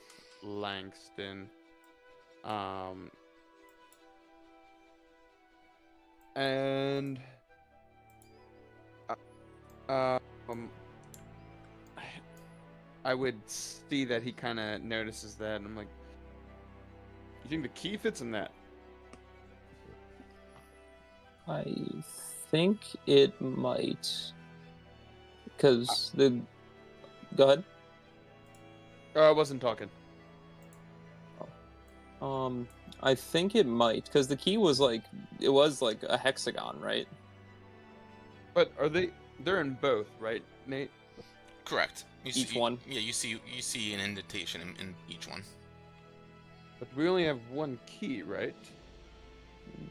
So then maybe we try this one on the left here. Oh, why is it not letting me ping? It's not letting me ping. Double click. Is double clicking working? Oh, yep, there we go. Maybe we try this one on the left here, since it looks like that might lead towards where we can get a bit of a foothold, see if that works. I would, hold on. Before we do that, I would pull out my, candlestick holders with the dragons carved in them. Mm-hmm. Are the bases of them hexagonal? No, they're not. Okay. Love where the head's at. Let's try the key then. All right, no candlesticks, fine. We'll use a key. All right. So, Langston, how do you proceed? I think I'll check with everybody and kind of like explain the plan. Be like, all right, so both of these have like a hexagonal like indent. So I imagine we can only use the key for one of them. I was gonna aim for this one, and sort of get us to that drawbridge over there. Is that cool with everybody? And then just look and be like, anybody got criticisms, things they want to input? Is there any difference between the two statues? Don't seem to notice any difference. That is a negative. My only concern is I feel as if something has to be done to both of these statues. Does it look like, looking at the hexagonal, I guess, setting in the statue, does it look like any other keyhole? Like, does it look like any, like, it could be a key for, like, a different kind of key, is what you're saying? So what I'm kind of getting at is, obviously as a rogue, have like thieves' tools, and part of that it's like breaking locks, essentially. So I'm wondering if I could maybe, like, if this is kind of like a keyhole idea, is maybe while he puts one key in, I'm like kind of picking this, or if that wasn't, if I'm like observing and I don't think that'll work, I was gonna maybe suggest to see if Brick can maybe whip something up that might fit into the setting along with this key. Sure, you can certainly try. Runera, of course, instructed you guys on how to get here and gave you the key to approach and reach this place. So do with that information as you will.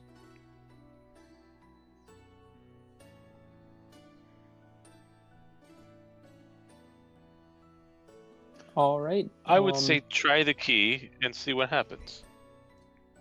All right. I will attempt to insert the key on the left dragon statue here. Okay. You go ahead and you take the moonstone key, the hexagonal moonstone key, and you place it, insert it into the base here. It sits in about 2 inches deep. It feels to snap in there perfectly. And as it locks into place, you see these magical lights begin to spark around both of the statues, and their mouths open up even wider now as you guys see this shimmering field of iridescent magical energy expand over the overlook here to the central expanse. Oh. Maybe it didn't matter which dragon. Well. Or maybe you just chose the right one. Yeah, let's go with that. You know what? For my confidence sake, let's go with that. Absolutely. But I'm gonna let you walk first. All right. take like one step on it and do like that thing when like, you know, you're testing a water to see if it's like too cold. I'm like toe tapping the shit out of it, like ooh, ooh. And I literally go, congratulations, and slap him on the back so he just like goes on it. I'm just full face like ooh. It's strange. It's not like a solid like stone beneath your feet, but there's a little give, a little squish to it with each step that you take. You're nervous at first as you put your foot on it, as if you're gonna go through it, but it sinks down just a couple of inches, and then you can proceed to walk on. It's very, very strange, unusual feeling. Okay, but I can tell it's gonna support us. Like Yes, it's not certainly. giving away. Okay, cool. Yeah. I'll just like arms out to the side, like just very shakily, like, okay, I think we're good. I think we're good. You know what? I think we got this. All right, come on, let's do the damn thing. And I'll just have a little bit more confidence and just start like doing a little walk across. Yeah. Begin to step across now, getting closer and closer to this building. And as you guys begin to walk across, you see the broken stone lines this plaza, fragments of elegant statues, once magnificent pillars and shining marble walls. At the center, you see a tall sculpture of rusted planets and gilded stars. It kind of spins around idly in a jerky mimicry of a celestial motion. But suddenly, as you approach up here, you hear a gargled screech suddenly rise. Let me go ahead and reveal these, since you're fully in here now. As a half-dozen bat-like creatures are swarming around two winged kobolds, with blue paint smeared across their long snouts. The kobolds are fighting fiercely, but they seem close to being overwhelmed, as you see them all in this heated battle going back and forth right now. What do you guys do?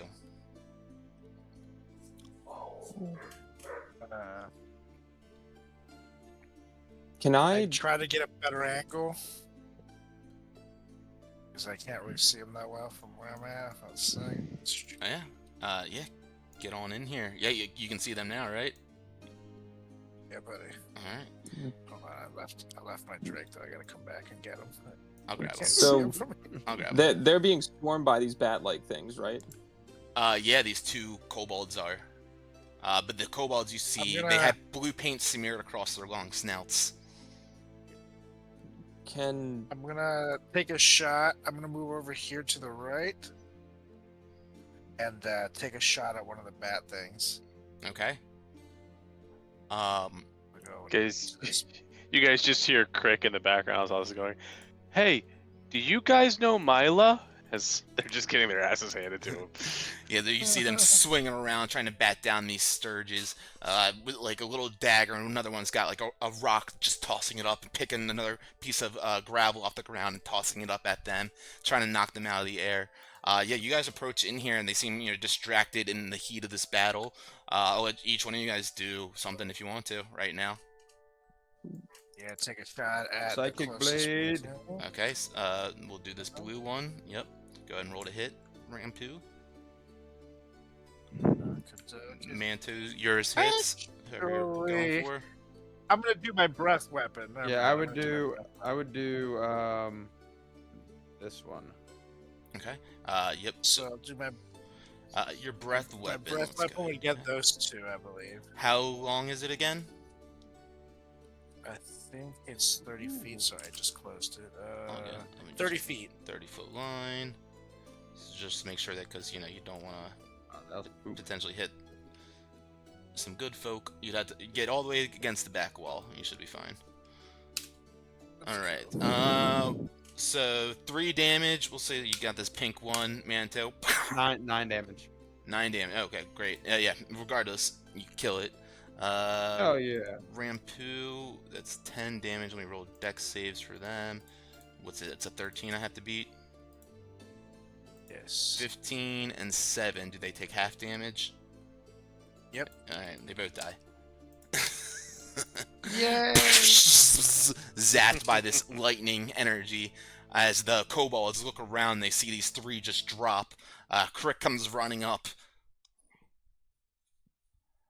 And pop some action. Yeah, 22 hits. 4 damage. 4 damage. That one, you strike it out of the air, smacks against the wall, writhing with this electrical energy as it drops to the ground. Langston. Oh. I'll Sacred Flame this orange guy over here. Dex So he has to make a dex save. 13. Well, he saves, so... Just zips out of the way super quickly. With that all in motion, let's go ahead and add you guys to the combat tracker. Roll initiative, please, and jump on into this thing. That is an 8. Langston with the high initiatives. Where the fuck did it go? Oh, I am consistent. 17. Only 4 left. Yeah. All right. This everyone's rolled. Everyone's in. Let's see. Looks like it. Okay. Orange Sturge flies on up to the kobold, the orange kobold in front of him. You watch as its probiosis nose kind of sticks into the kobold. 12 to hit. Just misses, actually. You watch as it bends down instead of piercing all the way through and kind of recoils, flaps back, and tries to reposition itself. Rampu. Alright. I'm going to move on up to this yellow one. And call my Drakey. Oh. And I'm gonna take a hit with my short sword to this one right in front of me. Cool. I'll go ahead and just move you here. Down. There we go. Ooh, 6. 6 is gonna miss.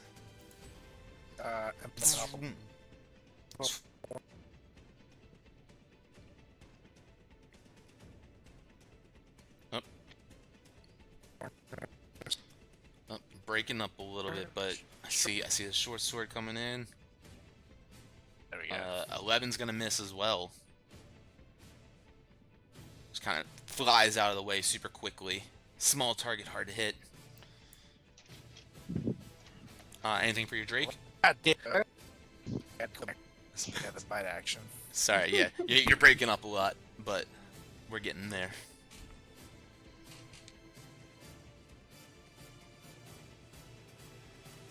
$16 hits. 6 damage, nice. He bites him out of the air. Just kind of chomps on him, rips him apart, and that one is dead. Kobold here picks up a rock and tosses it at the orange one above him. 13's gonna miss. Just goes wide. I guess, god damn it! And this yellow one up now. Watch as it flies all around this kobold.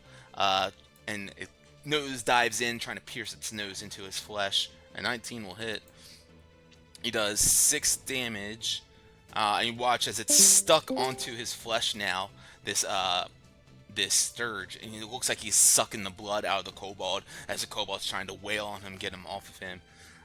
Crick, you are up. I'm gonna whack that one. I just gotta like grab it with my Thunderclaw.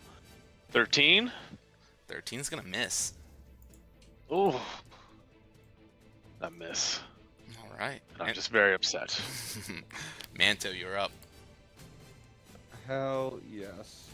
Yep. So, my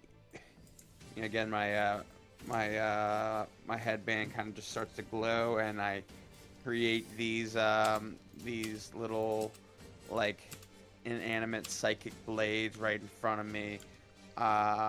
And I go to throw one at this one right here. Oh, hold on, I'm on ruler, not select. That one. The top one. And right.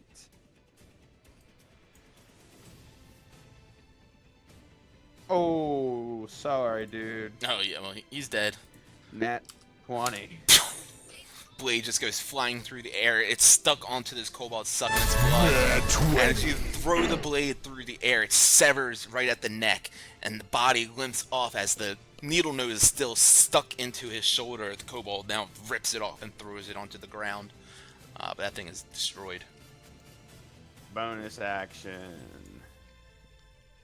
I then see the other one, and in my other free hand comes another psychic blade that is created and thrown at that dude. Oh wait, hold on, that was damage. Sorry. 8. 8's gonna miss. Womp womp. All right. Anything else? That is my turn. Okay. This Sturge here, as this Dragonborn has come up to him and started trying to attack. Watched as he shocked his buddies to death. Goes to try to stick its nose into you, but an 8 is not going to hit. Just strikes into your armor. Can't seem to pierce through that. And Langston, you are up. You are muted. I sure was. You were right about that. So we've got 2 of these things left. You know what I'm going to do? I am going to just fucking run up into the mix and just take a swing with my mace at this guy. Hell yeah. Welcome back. So- Welcome back. That was so close to a natural 20. That hurt the pride. Just another 0 after Jesus. that So too. much. 5 is gonna miss. I saw the big old B, and I was like, oh, Not Yep. today. are you sure? It's gonna miss. You sure? I think so. That's unfortunate. Well, then, I will. Yeah, well, that hurts the soul.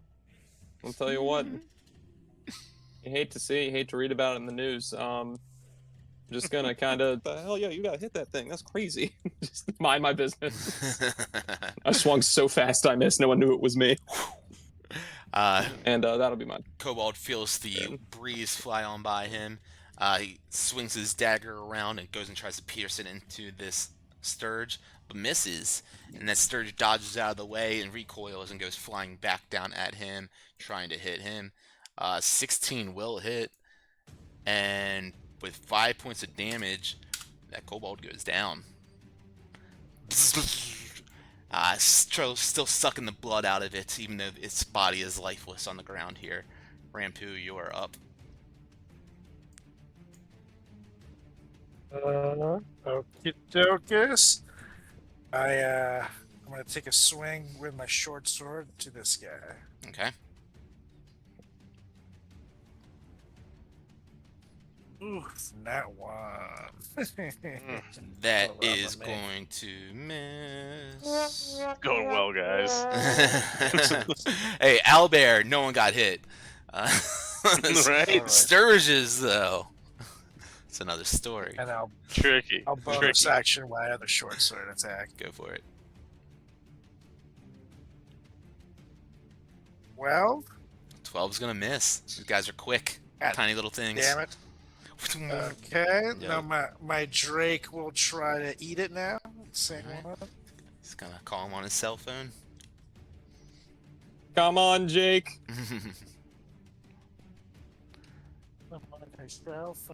There you go.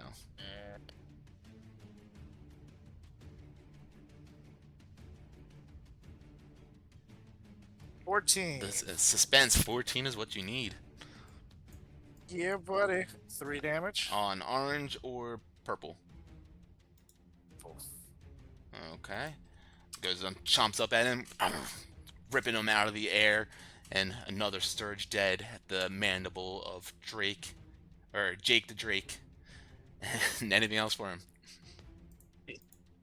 That's it. Kobold is up now. Goes and picks up another pebble off the ground, tries to throw it at the Sturge. Get the fuck away!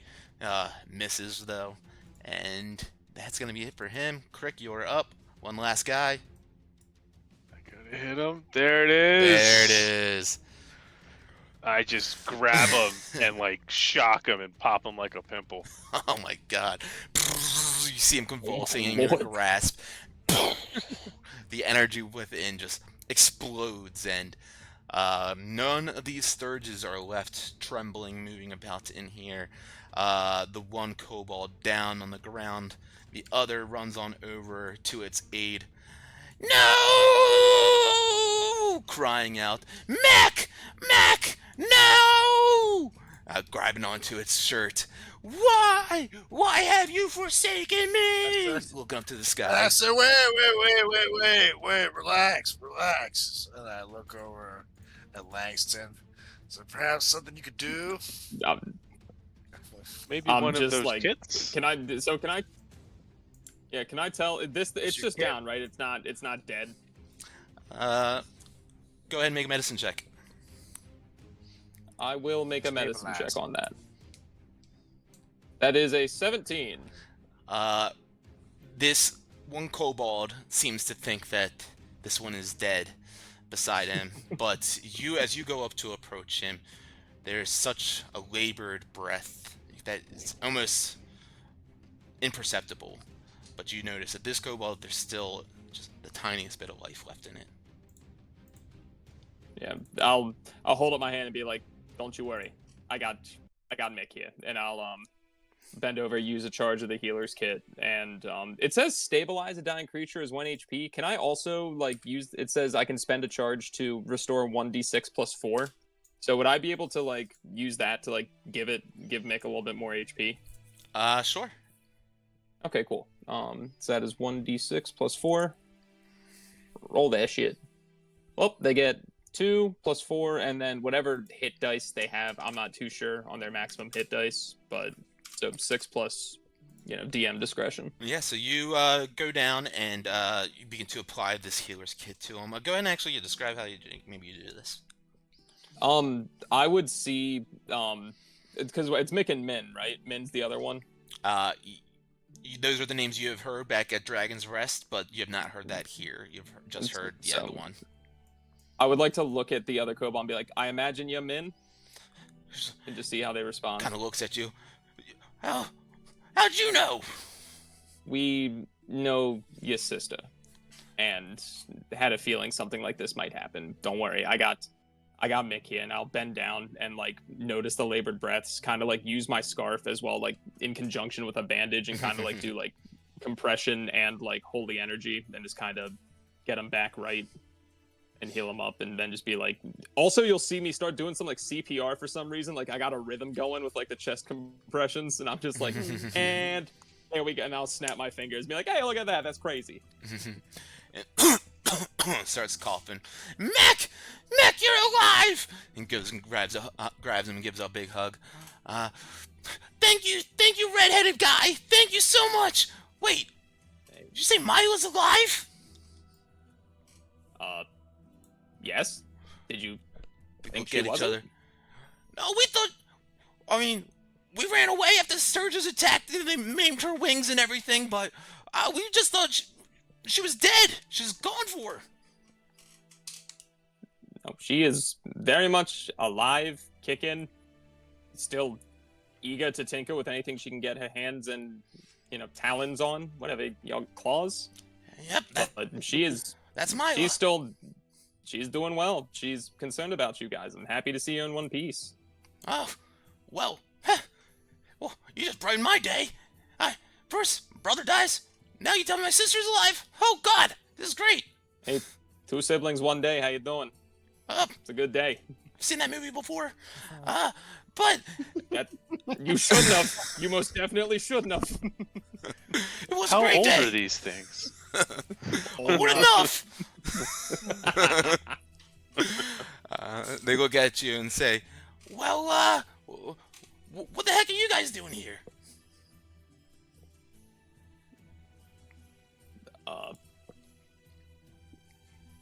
You know what? We're looking for Adron. I won't mince any words. I got nothing to hide. I'll be like, we're looking for Adron. Is he around? Are they around? I don't know if gender was determined. Kind of looks at you. I can't remember, man. It's very fair.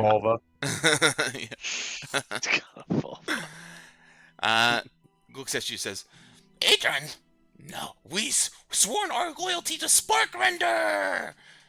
And they kind of like raise their fists into the air as they have the blue face paint. Say, Sparkrender, the crew. Oh, good.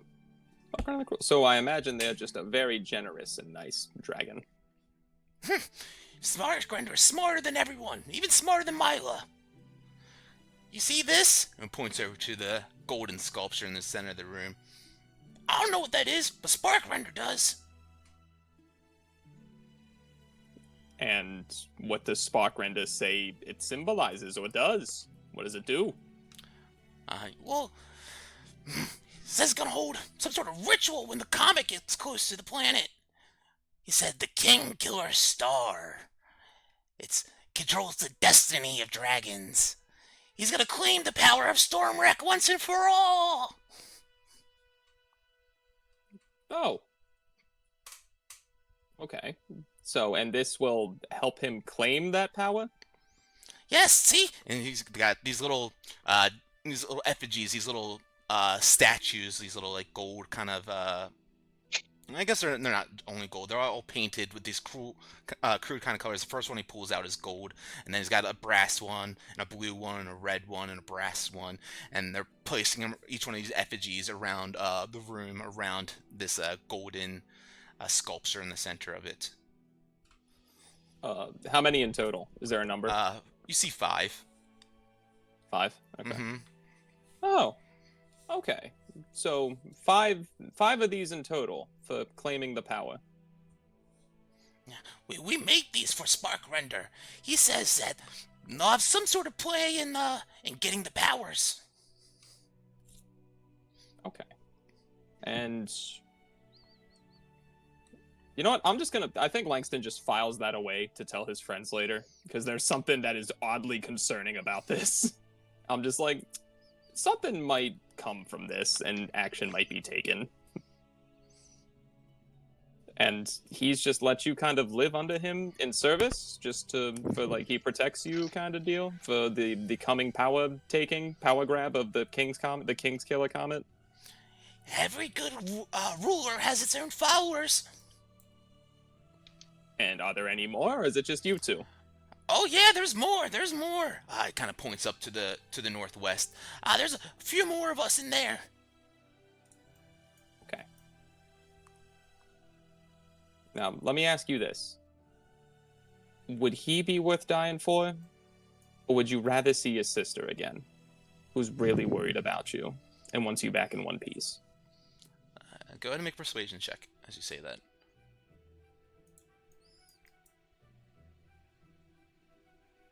That would be a 23 for Langston. Ooh. Very good. He's been saving that up all game. Yeah, right? I'm due one a session, fellas. One good roll a session for me. I will get it. Let's say. Oh, we didn't even know that our sister was still alive. Sparkrender, though, I don't know, he's kind of fearsome. I don't want to turn my back on him. I mean, I understand you don't want to turn your back on him, and I know you didn't know Milo was alive. But considering this, a dragon claiming power, as if y'all have ever gotten injured, has he really batted an eye your way, or is he just kind of using you? I mean, kind of looks at each other. I mean, he says we've got a part in the plan. Okay. I understand everyone has a role to play. I think yours might be checking in on Mila, making sure she's still good. She's done nothing but be concerned about you guys. I don't know if Sparkrender, I see you painted yourselves blue. I don't know if that's worth following. They kind of look at each other, and one of them kind of scratches a little bit of the blue paint off the other's face. Says, you do look kind of silly. He looks at the other one and responds, hey, I mean, Sparkrender, he's a blue dragon. We gotta be fearsome and loathsome just like him. Rawr! You see him kind of spraying out. He's got lightning snorting out of his nose and shit, though. I ain't got that. I guess if Mila's still alive... I smile. Yeah. I smile and show some little lightning in my grin. Oh, you got a little bit of Sparkrender's powers in you, don't you? Well, I wouldn't say I'm nearly as powerful, but maybe one day. Kind of Maybe one day. looks at you with that now. And I envision myself flying with dragons, like fuck, what's the name? the book, The Never Ending Yeah, Yeah. Falcor. Yeah, hell yeah, amazing. As they kind of mull this over for a second, they look back at Langston and say, "Look, I don't know exactly what your guys' plan is here, but if you need our help, we'll be glad to help you, assist you however we can. I can't promise that we'll turn our back on Sparkrender, because he's scary." Well, how about you let us worry about Sparkrender, and just any way you could potentially help us, slip in. We are looking for Adron. And Oh yeah, so Adron. I guess now that cat's out of the bag, Milo's alive and everything, he does have that wormling captured. oh wait, captured? Kind of both look at each other. Yeah, just a little bit. Is he alive? I think. I haven't seen him in a couple days. Define a couple days, like a week, like 3 to 4 days. Oh, it's only been like a week altogether since, or something like that since he's been here. But he's, he kind of points over to the northeast, but down below. Like, so if you guys look over to the northeast, there's actually a lift there, a lift up to the tower that's above you guys. It's about a 15-foot, like, lift up. He says, I think Adron's down there, below it. And he kind of points down to, like, the base of, like, the, this spire here. Okay. And any reason in particular he decided to capture Adron? Well, I think they got into some sort of tiff. You know how these Runera was always talking about it. The chromatic dragons, the metallic dragons. They hate each other's guts, rip each other's throats out. I don't think it was a tale as old as time. Got it. Little disagreement of beliefs along those lines. Sparkrender, he claims that his ancestor died here and that it's like his birthright.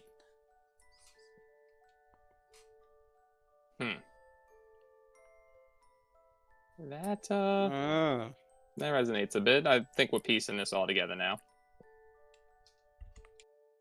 Does ancestor have a name? Was it Charles, perhaps? It was Charles. He said Uncle Charlie. He told me so. Yeah, I think we got all the pieces here. So the lift goes up and down, right? So the lift only goes up to the 15-foot level and then down to the level that you guys are up, or 15 feet up from where you are, and then back down to your level. And he's like below in the northeast. Yeah, it doesn't seem like there's, like, from what you guys can see from the view right here, it doesn't seem like, it's a solid basalt spire pillar, jutting out of the sea. There doesn't seem to be, like, at least, from your perspective, any sort of opening into that area. Okay. To down below. Okay. I want to, like, turn to everybody and just be like, hear me out. Idea. We say Mick and Min found us wandering here, and we want to be following Sparkrender. We get taken over, see what's going on as fake prisoners, scout it out, and then we can either go for Adron or take action otherwise. Any opposed? Any in favor? Any with a better idea? I am ears for all. That is the greatest idea I have ever heard. I will just chime in real quick. Say let us get captured. What about when we want to leave and the giant dragon doesn't want us to? So he's not giant. He's like 8 feet, maybe. 10 feet. Oh. I'll make it men. They're your guys' size, or they're like 4 feet tall. No. Okay. That's not so bad. That's not so bad. Yeah, a wormling, is like a baby dragon, essentially, in ages of dragons. So it's like Andrake the Giant. But I will say, That's so well done. Mech and Min, one of them, of course, mentions as well, as you guys were talking about this, and, Sparkrun, he did say that Adron, he's the key to unlocking the powers and the magic, and of course, he points over back to the golden statue in the center of the room, and of course, the comet. You can't forget the comet, he says. Yes, of course. The King Killer Star, or Comet. That's it! Okay. Well, I mean, do we just have them take us over then and just fucking scout it out and go from there? I mean, and if we don't want to leave, then I mean, 8-foot dragon, it's probably not going to be the easiest, but I mean, we fought a serpent. I'm not opposed to the odds. I'll, again, poll in everybody, whatever you think is best. You don't think we could just have Mick and Min escort us? I mean, that would also be fine. Again, it's just a matter of escorting Because, or just... I'll be honest, taking... do we think that us being prisoners by these two, no offense, Mick and Min, No, is taken. the most reasonable thing? You bring a fair point to the table. Look, What are you trying to say? what? No, I mean, you guys would have kicked those little weasels. You would have kicked their ass, but if it, maybe one might have been hurt. Yeah. Wait, me? Well, the one that passed out for a few moments. Oh yeah, man, loser. I think if we just go there being straight in, do the initial talking, introduce us in, and go from there.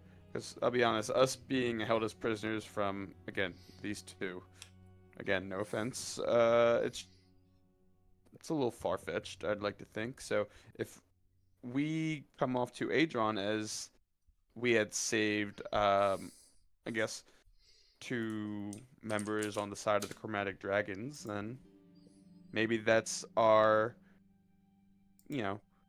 way to talk to him and bring mens to both the Chromatic and Metallic Dragons. Hey, I'm all for a straightforward approach. That's fine with me. I like it. Good thinking. I tried. Hey, Thoughts? It's a For or good. against? It's a good thought. I just I'd be careful. I'd be careful. He's not the one that's likes to talk. He's pretty violent. Well, it is at the end of the day 5 against 1, and I'm just saying he's trying to awaken the spirits of the island, all the dead dragons, and bind them to his will. I mean, I don't want to mess with that. No, we're well aware, and I wouldn't want to mess with that either. Don't want to mess with, but Thing we're is, very if he eager to follow. accomplishes that goal, who knows how much more powerful he'll be? Well, Then who knows what's That's why gonna we wanted to be he'll on do his with the side. power. But if you guys are strong and can take him down, then shit, I'll go on your side too. Pretty No, much, we're just weak. It and we doesn't wanna make me follow feel someone better how. strong. Yeah, it doesn't really make me feel better how eager you are to jump sides back and forth. But just saying, you might not want to tell people that Oh. in future negotiations. Just say. Lips are sealed. So why don't you go ahead and escort us to Adron? All right. As they begin to get you guys together, Crick is standing before this golden sculpture in the center of the room, the center of this rotunda. There's something about this Crick that is alluring to you. Similarly, not the same, but not as intense, but just kind of a longing, familiarity that you're getting as you look at this sculpture. Yeah, while all this is going on in the background, I'm not listening to a word of it. I'm just kind of pulling out my tools, and while during that conversation I would have ritually cast Detect Magic. I've got Richard out. I'm poking the thing, I'm prodding the thing, and just kind of trying to figure out. I'm more interested in this than the Drake. Yeah, yeah. As you go ahead and begin to observe this, you notice, I mean, you're probably the only one that really starkly recognizes this because you're the only one that's actually seen it from a perspective like outside from where you are right now. This sculpture depicts the planet Toril, the world of the Forgotten Realms and where you guys live and where the Sword Coast resides and everything. Spinning around it, you see its moon, Saluna, the sun, and you see 7 other planets as well. And then, kind of like this strange eccentric orbit, you see a comet. It's kind of swirling around this this model. And go ahead and make an Arcana check for me with advantage.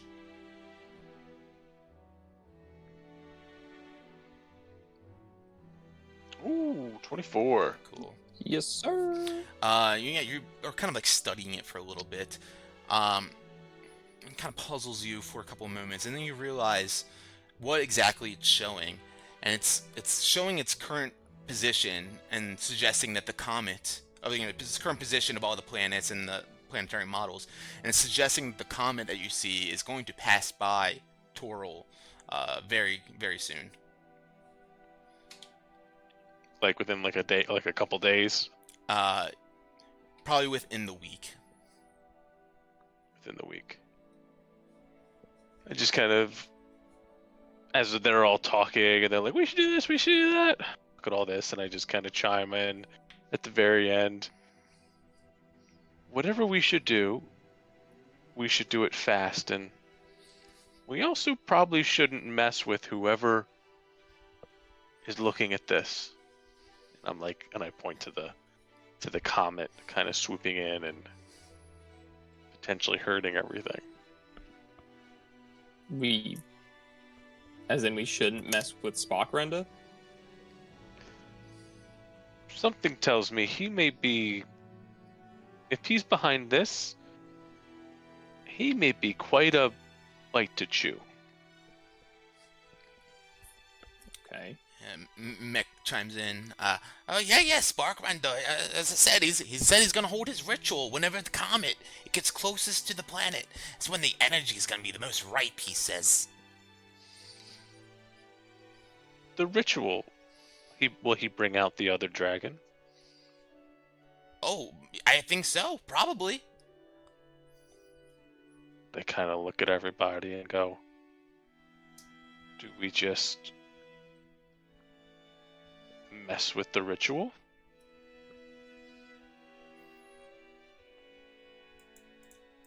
You're feeling brave. I grin.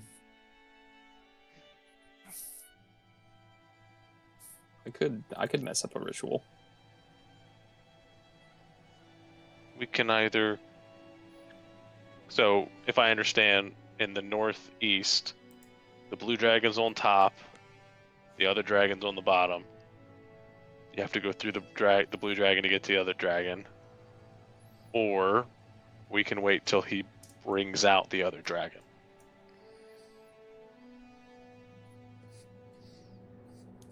Either way, you're dealing with the dragon, right? Yeah, either way we're dealing with the dragon, but that way the other dragon's there at least. That's a good point you bring to the table, Crick. Do we, and I look at the kobolds, how do we get into this cult? Oh, you see, I think, no offense to you, but actually, his head begins to turn over to Rampu. Actually, you might be able to get in. You see, he only likes the draconic kind. Oh. Well, you can see why. And I go grab my crew. But then he looks at you. Oh, wait, second thought. You're metallic, aren't you? Not gonna pass.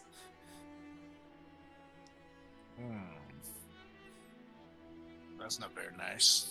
Sorry, I mean, you are draconic, but he hates metallic dragons. I mean, he's got a bronze wormling, just like the same color as your scales, down below there. Wow. Do you guys know if there's a way in to the, let's call it dungeon, from below? From down below? I'm not sure about that. There might be. I don't know. I think there's certainly a way to get in from up top, but Sparkrender keeps that secret too.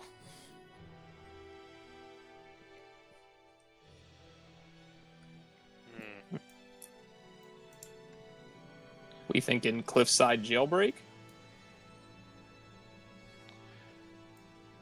If we think there's a opening down there, but I guess we don't know. I will also, just because I guess I haven't like statedly pointed it out, I know you guys can see it on your screens or whatever, but there is another tower with a gap down to your guys' southwest as well. There's like a 20+ foot gap from where the ledge is to the entrance. I guess it's about 20 feet. So Sparkrender's in the upper right, the upper left has reinforcements, and the bottom left is we don't know. Yeah, as these guys maybe ask about it a little bit, he's like, yeah, there's kind of some wreckage over there. Not much that I really know about. Some books and stuff. Not much of a reader, though. Langston perks up a little bit. Some books? Oh, yeah, all sorts of pages with scribbly lines on them. They say that you can learn things from it. That sounds foolish. I don't know if I agree with that. Anyway, you could He turns help his head us- over to Rampu for a second. Hey, do you know the key to good comedy? Then turns his head back over to Langston. Go on. I'll just look at him and be like, timing? And then ask if he could take us over to, or to at least take me over to that other island. Is there any way he could like fly me over there? Langston, come here real quick. He puts his arm around you, the claw. Come here, and walks away about 15 feet. Okay. If you ever ruin my punchline again, I'm gonna kill you. I want to remind you who the fuck brought you back to life, you little shit. That's my friend. He kind of picks back up. So I can get the key for you across the way if you need me to. That would be huge. That'd be very appreciated. Kind of pats you on the back. Let's forget the conversation happened. And begins Good to idea. walk over this way. Flies across the way. Grabs the hexagonal key, moonstone key out of there. The bridge vanishes. And he flies back and gives it back to you, Langston. Timing! It's timing! That's the best. That's important about comedy. Okay. Langston He apologizes. already said that. I ruined. Langston apologizes and then like hangs his head and like puts the key in very sadly and is like, I'm sorry. Energy field sparks out of the mouths of these dragons, creating a walkway from where you stand to this abandoned tower to the southwest. Cool. I just checked everybody and like, cool if I go explore some books since we have a minute. I would love some good books. I suggest maybe we all go, because if the Blue Dragon comes out, this may not be the place to be.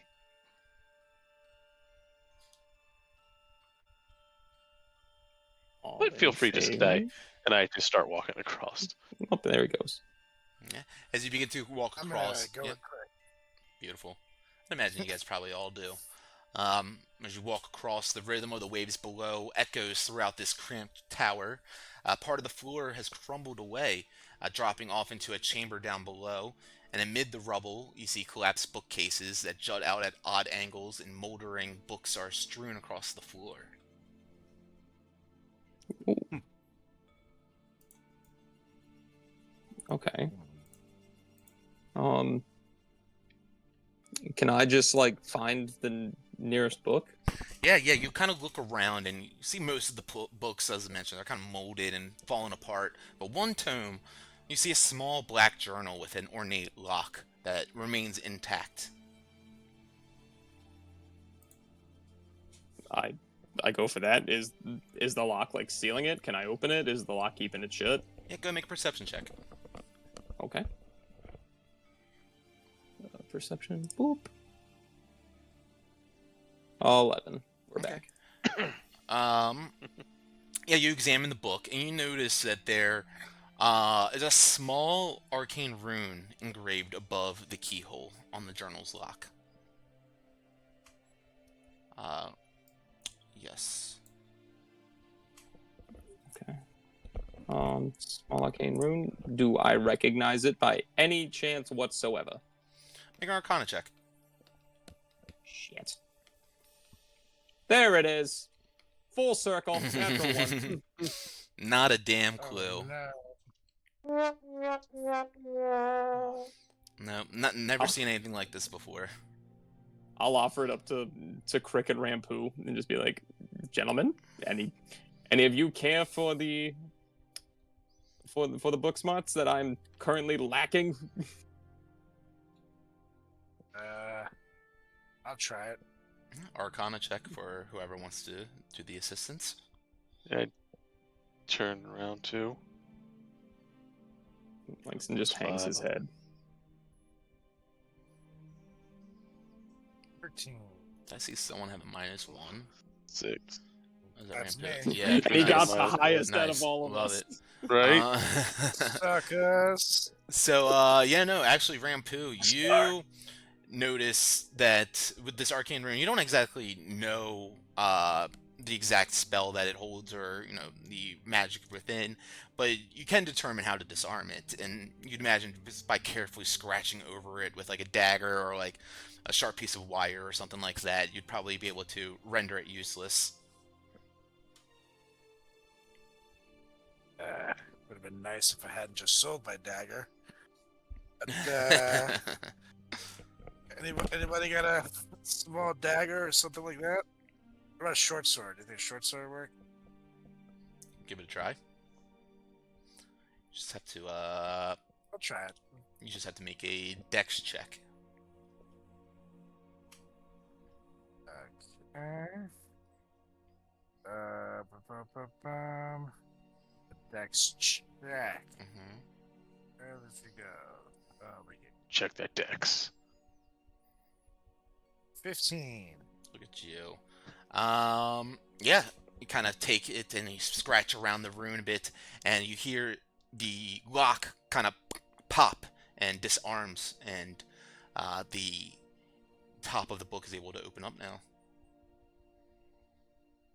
And as you guys open it up, inside you see that the journal contains all sorts of star maps and strange notes of experiments with magic, and there's one passage in there that's underlined near the start of the journal. It reads in common, but it's a very very archaic dialect of common, very old. It says, "To ye four scholars, point your eyes towards the dragon's light, for it guides your descent into knowledge." And then I'll go ahead and I'm gonna copy and paste this to you guys so that you have that. And as you guys kind of look around the book a little bit more, you see some other kind of strange information, and I think this might, like, if Crick, are you possibly looking over and looking at it as well? Mm-hmm. Yeah, I'd be reading. I think this would probably pique your interest the most, as you read information, ancient text about a city that exists on a huge rock floating in the heavens above the world. Ships that sail the sky, and Rampu, of course, this gets your attention, about ships that sail the sky and travel in and out from this rock that floats above the heavens, as though it was like a port, like in a vast sea. You see notes and even like illustrations of many strange ships that sail in the depths between the stars in the sky. And the world and the space around it is one of many such arrangements of worlds known as wild space systems, as listed in here. And all of these systems, they float in the vast astral sea. It's all dictated in here in this journal. Is there like a name to any of the ports or anything like that? Yes, so it speaks. This seems, like I said, it's a very old text. It doesn't seem to have any proper names in here of anything, but it does. It just like mentions a city exists on a huge floating rock in the heavens above the world, and now there's ships that go in and out of this. Like there's a port situated on it, and how the ships sail between the stars, and there's all these different systems, wild space systems of different arrangements of worlds. You know, like a galaxy in our world. Yeah, I'm just like mentally connecting like this and the ship, and it's like, what? Why is all this stuff grouping together? And with the book, and in addition to that, with Langston's original perception check, you also notice that there is a loose brick on the northwest wall. Oh.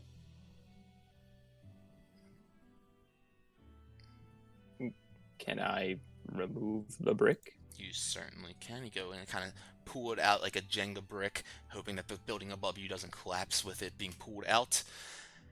It releases, and inside of there you see a small compartment.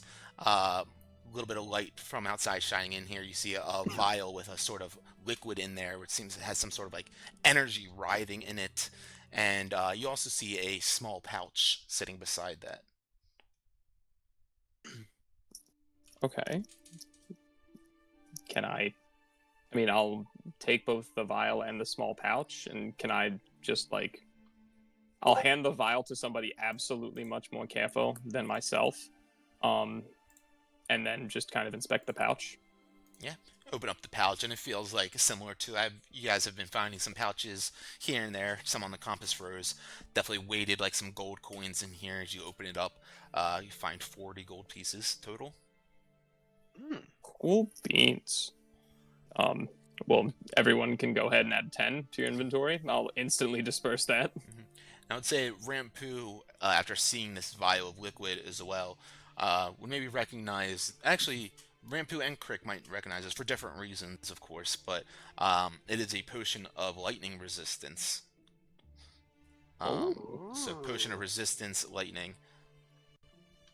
I would smile and say, well, I don't need this. I'm already resistant.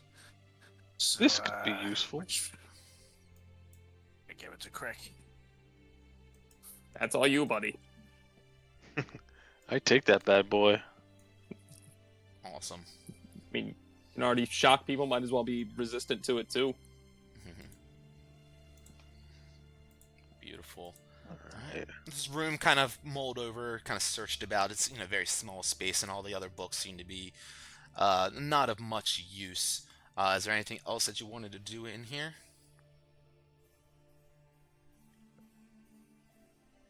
We got the journal, we got this. I think I'd molded all over. That was the only book that was really like legible. Yeah. Kind of think to everybody, if so, do we want to go into the lion's den, so to speak, or do we want to wait till the ritual? Because this could be a safe place to wait. I could wait for the ritual. Yeah, it's probably smarter to wait for the ritual. Although I guess he would have the other kobolds out here too. But I don't know. I have faith in us. He's stealthy enough to figure this out.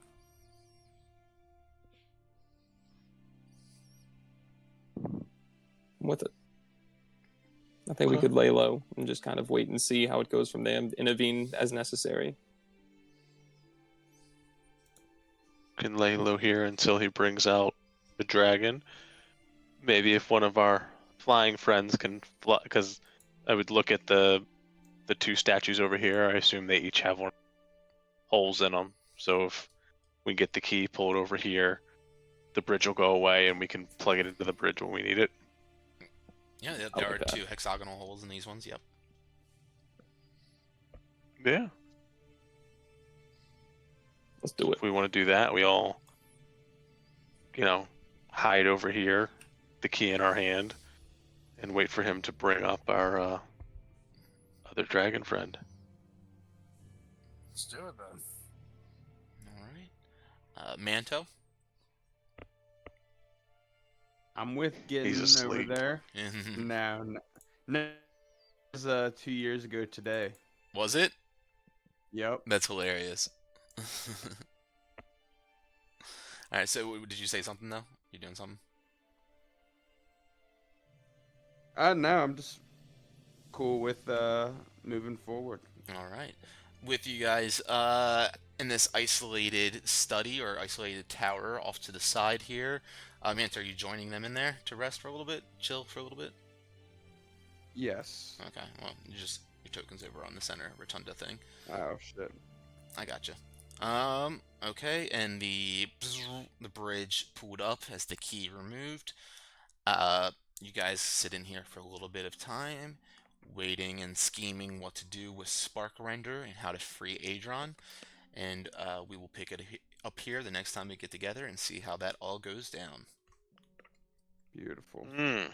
Yeah. So go ahead and in Discord this week or whatever, because we're gonna play Thursday this week, right? And not Sunday. Yes. Mm-hmm. All right. Yes. That works for you, Tommy. That's good with me. I realized I never said anything. I said out loud, I'm like, that's good with me. And then I never said anything, so that's completely my bad. I All good. vocalized it, did not put it in text. It's a great idea. All good, all good.